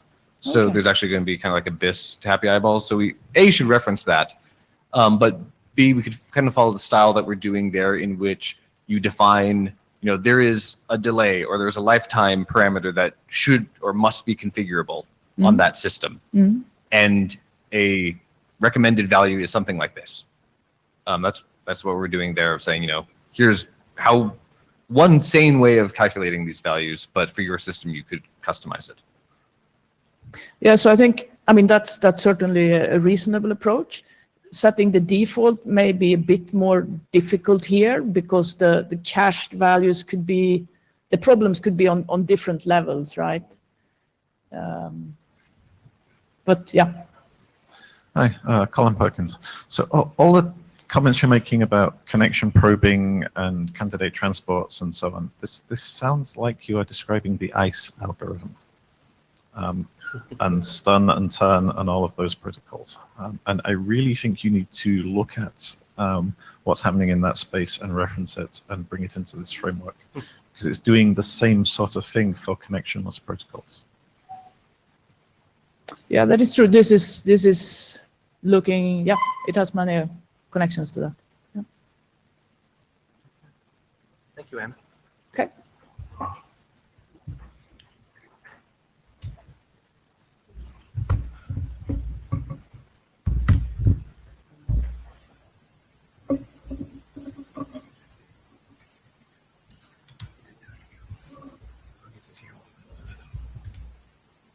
Ooh, it just worked.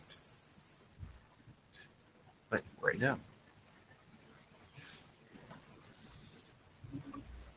Aaron asked me to frame this discussion. Hi, I'm Brian Trammell. So I only have one slide about policy. No, this is it. So there are a couple of things that I've seen. Are you already coming up to the mic, Colin? Oh, no. Okay, good. I disagree with the shade of white.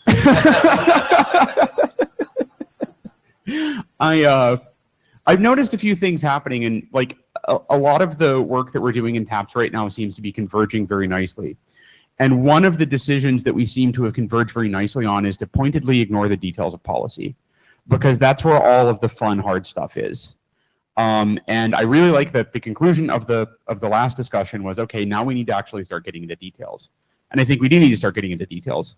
And each of the areas of detail that we can get into is kind of dominated by, it goes back to MinSet, right? It's which bits of the abstract interface to this component of a TAP system are parts of the, will be bubbled up to the higher API, and which of these are policies. And it turns out that in every case, it could be all of them or all of them. So I want to actually raise a different problem and say it's actually worse than that. So there's a set of parameters, of capabilities, of policies, of, all of these terms are kind of overlapping here. But they're all kind of initially based on the system capabilities, right?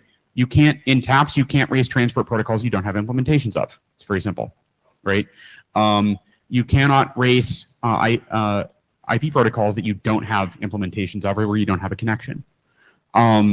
So there's actually kind of a hard floor on where your policies can be. And on top of that, you can layer the capabilities of the application, right? Like, so I think one of the problems that we've had in doing API design for the future of transport is we either say, okay, well, it has to fit in BSD because nobody else is going to implement applications to it otherwise, or they say, oh, well, we need one API to rule them all. And I think those are both mistakes. I think we actually need different APIs for different interaction patterns. And therefore, into this sort of cascade of policies comes the API that the application was written to. This is easier to deal with because you can always put shim layers in to put any API on top of any other thing, but some of the efficiencies are really terrible. There's also application policies. There's developer preferences and constraints. A lot of what we see with sort of driving forward encryption now is actually kind of application policies at this level. Is browsers essentially saying, you know, this cipher suite with this handshaking protocol or go away. And the certificate needs to have these properties or go away. And then you have user policies. You have things that the user actually wants, right? So these would be preferences and constraints. These would be things like, you know, I like multipath and I like things that go fast, but I also have a horrendous data cap, so please don't use my cellular to accelerate Wi-Fi. You can do that on Apple devices now. What you can't do quite yet is say, my roaming schedule is such that I pay low enough rate in Germany and in the Czech Republic that I'd like to boost it here, but not in the Western US, but maybe in parts of the Eastern US because I know that there's a, right? So like these policies can actually get arbitrarily complicated. One thing that we pointedly ignore in the IETF when we can get away with it is the enterprise environment. And a lot of enterprises have organization policies. And actually, they would like to see it like this, right? So organization policies are first and then the user policies are second. And there's another viewpoint, which is that just kind of goes away because, well, the user is first and we're going to pointedly ignore the organization policies. But there's another thing that kind of cascades in here. So I think when we start having this conversation, there's all of the dimensions that we're talking about which variables need to have knobs on them, and do those need to be configured by the application developer? Do they need to be configured by the user? Do they need to be somehow bubbled up through the API? And we need to have sort of detailed conversations on each of them. And we also need to have detailed conversations about how we're going to implement this stack. I'm going to start with a really terrible idea in the hope that people will come up to the microphone and give me better ideas. These cascade. So you have system capabilities and application capabilities and policies and user policies and organization policies. And we have a language for taking properties of things and attaching them to elements in a system in a way that they cascade. Are there any web developers in the room? Please leave now. I think we should actually configure the TAP system using CSS.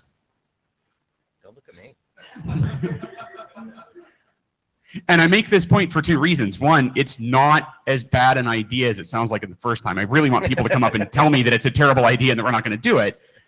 But it also illustrates how hard this problem is.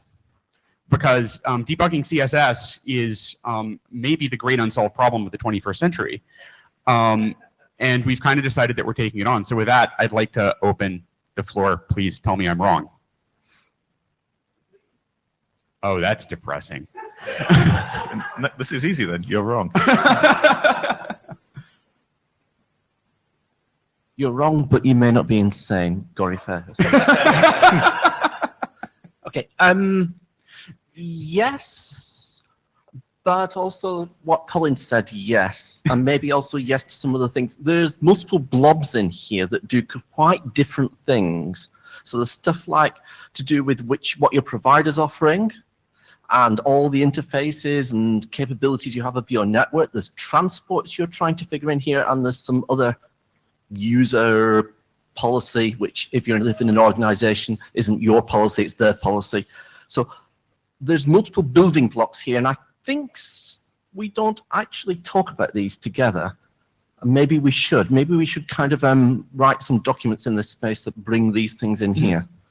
Did some stuff in the hackathon, which might be cool to talk about some other time. Yep. But I like the idea, but I think maybe we don't understand the blobs quite yet. And their interaction is complicated, so we need to see them all at the same time. So what I would like to see, what I wanted to draw, but it was too hard, was the verticals here, right? So these are the horizontals. These are the layers of how things cascade. And the verticals are the different bits of which kind of policy for which part of a running TAP system you have. And like, I pretty much know what fits in this application capabilities box. Sorry, you can't see me pointing. What fits in that box? I have a little bit of an idea about what fits in that box, and then like how you bind things to these higher boxes gets really fuzzy. So I think actually trying to draw this out as a matrix, I mean, I tried to draw it as a matrix. It's hard. I think if we actually say, okay, well, let's start on this as a thing that we're going to try and deliver, and maybe it turns into a document that comes out of the group. Maybe it just is. We get smarter while we do it, and then we throw it on the ground because it's terrifying. You know, I think that the next step is to put the verticals in here and actually think about that. What I have heard, what made me happy is I have heard that pretty much every every presentation today that had some sort of policy angle actually talked about what's in their vertical box, right? Like in detail. I think we need to tease it out and classify it a little bit. So this isn't part of the internet architecture, but I know my iPhone does all these things, right? It happens, right? Somebody's doing this, right? Yes. Hopefully he's going to get up to the microphone and tell us how it happens. I don't know who that guy is. No pressure. No pressure. I wasn't talking about you, Gory. A very quick jump in on that. It'd be really nice to know how it happens, because from playing with this stuff, you really want to know what is happening as well as it happens magically. Yeah, that's because you want to have your hands on the knobs. I want to know the knobs are doing the right thing so I can design more things for them. It's an engineering problem, yeah. Yeah. So there's another, I mean, there's another problem here is that maybe you have user policies in CSS, and maybe you have user policies in a UI, and maybe you just have a user policy thing that you load and you don't think about it. I mean, like there are different, we can build both Emacs and VI. We have the technology. Heresy. Disagree with that. Colin Perkins.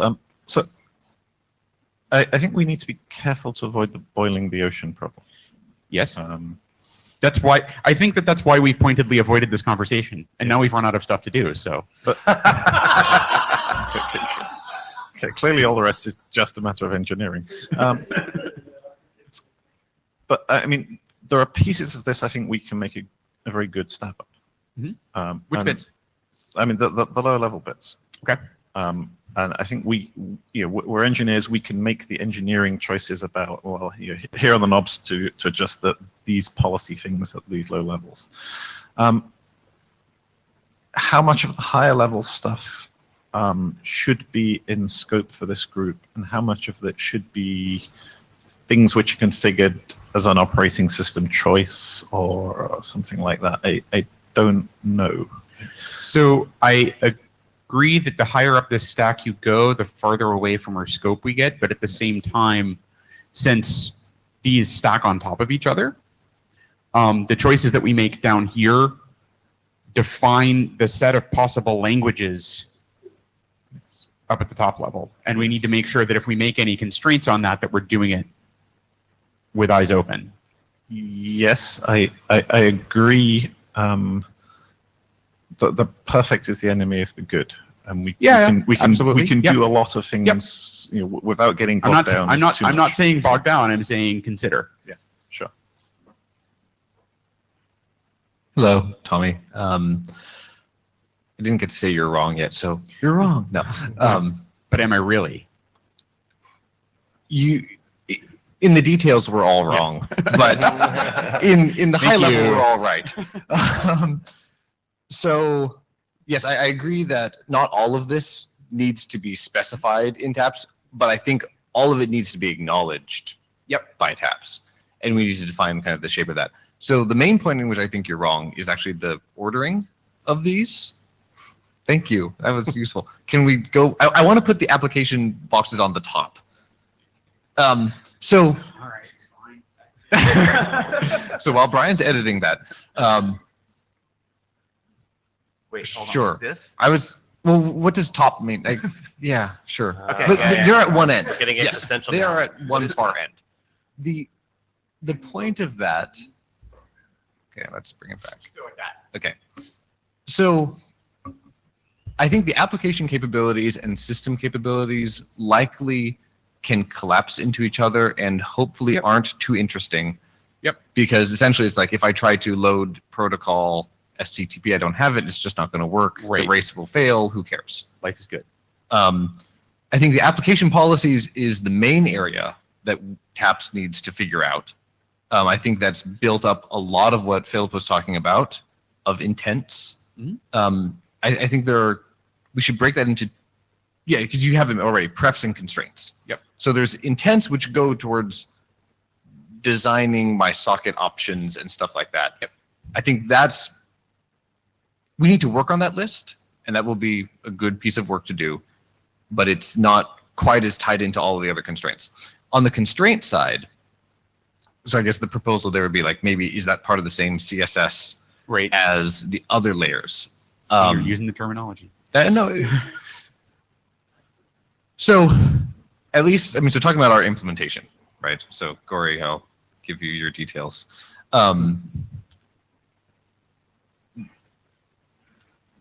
Essentially, we do it as like there's like an oracle when you're creating your connection, so that application policies are different than user constraints and enterprise constraints and other things. Application policies and constraints are things that are the preferences that you kind of feed into this oracle. Like, I'm the application. Here are the things I want to do. Tell me what I can do. Yep. I do think that the user constraints and the organizational constraints should be the same language. Those are some version of it. Internally, they fold into the same language for us. They are configured by different places. Your enterprise, for example, can push you an XML file right now that describes which applications are allowed to use cellular on roaming or not. And that gets overlaid with the user preferences of do they want that application to use cellular or not, and then everyone's happy there. So that's an area that exists that I believe totally fills out the CSS. I don't think we need to get too into the weeds of how that's done because that's going to end up being system specific. Yep. But I think what we should end up defining is that these are parameters that are fed into some type of oracle that a TAP system must be able to consult to give its application constraints to and receive back an answer of, okay, I chose this subset of the things you wanted, or here are the options you now have based on all of it. Yep.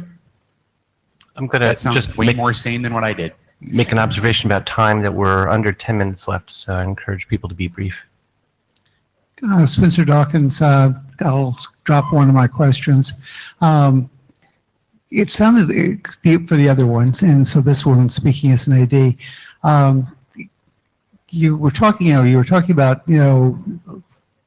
all these things being kind of at different layers and maybe with different people responsible for the, for those technology, for the decision points and stuff like that. I just observe, do the right thing. We're supposed to be able to work across areas in the IETF. And if we had to go all the way to W3C, to work on some of this stuff, we're supposed to be able to do that with, in cooperation with them. And that's where the CSS experts are. Fair point. Jahed from the floor as an individual. I think I can thank Tommy for reading my mind. So let me see if I can add to something. This layer that you are showing, it could actually collapse because somehow the system capabilities says what kind of application capabilities you can have, and And then you can have application policies that actually defines what kind of organization policies and media policies you could have. So they can collapse. But there are some other things like I heard like somebody say like now my device is doing it. Like if we have a choice between Wi-Fi and 3G radio, you tend to prefer Wi-Fi because it's supposed to be free and stuff like that.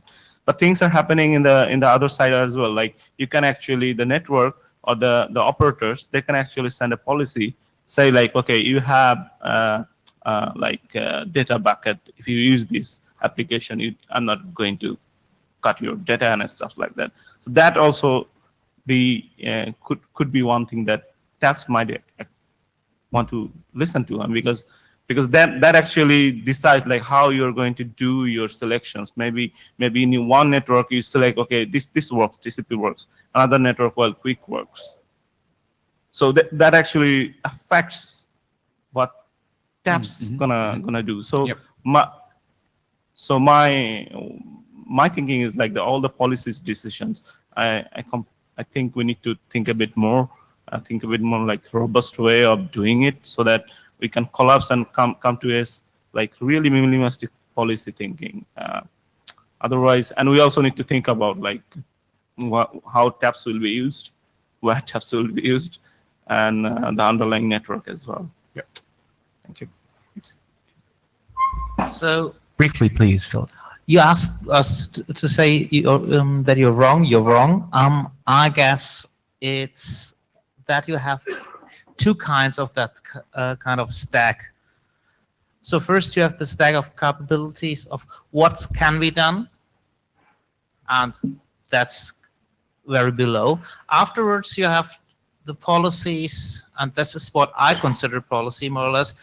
Once you have the set of stuff that can be done from a technical standpoint, you want to filter out what shouldn't be done from a policy standpoint. So for example, I don't want that application on cellular. And last, you have the point of ordering it in a way from what is preferred.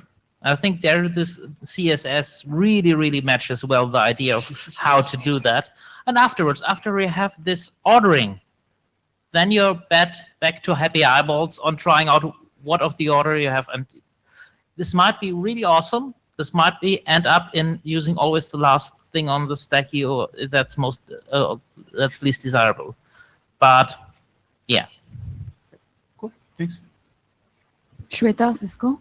I don't have an opinion about the way the policy is expressed, but just to boil the ocean further, I don't know if it is implicit, but does system capabilities also express network capabilities? Because yeah, I was just looking at the slide and I realized no, it doesn't. It should. Yeah. Right. That's like there's a missing, like the whole point of this entire thing is down here. You can't see it. It's very light gray. Yeah. Okay. Oops. Yes. So I think with the multi-provisioning domain work and and path selection that we want to do, I think that should come in here. Yep. Absolutely. Influence the preference. Thanks. Yep. Good call. Anna Brinstrom. So I think I just wanted to point, I think the preferences and constraints are very different here. Yep. So those I think we really need to think about because the implications are so different. Well, and I like the way that I actually like the way that Philip, I think it was Philip, put it, that we basically have, the supply comes from down here and the filtering comes from the top, right? So what you can do bubbles up and then what you don't want to do pushes down. I think it's a good way to frame this or constrain this set of solutions that this makes this tractable. All right. Thank you very much. Just editing your slide. Oh yeah, Michael. Michael, you're the last one. I'll be quick. I think it's about who has what knowledge. You cannot have a system policy giving applications messages out of order if applications can't accept that. Applications may not know about me having a preference for Wi-Fi or not. So it depends on who has which knowledge. Really, that's my view on it. I mean, at least helps simplify this discussion, I think. Okay. Is there anybody who didn't sign the blue sheets? Good. Okay, Michael, you get the last word. Thank you, everybody. If you've got comments on this topic, feel free to add them in onto the Etherpad or take them to the mailing list, and I will see you all in Singapore. I sent out 2, but I'm getting 1 back. So.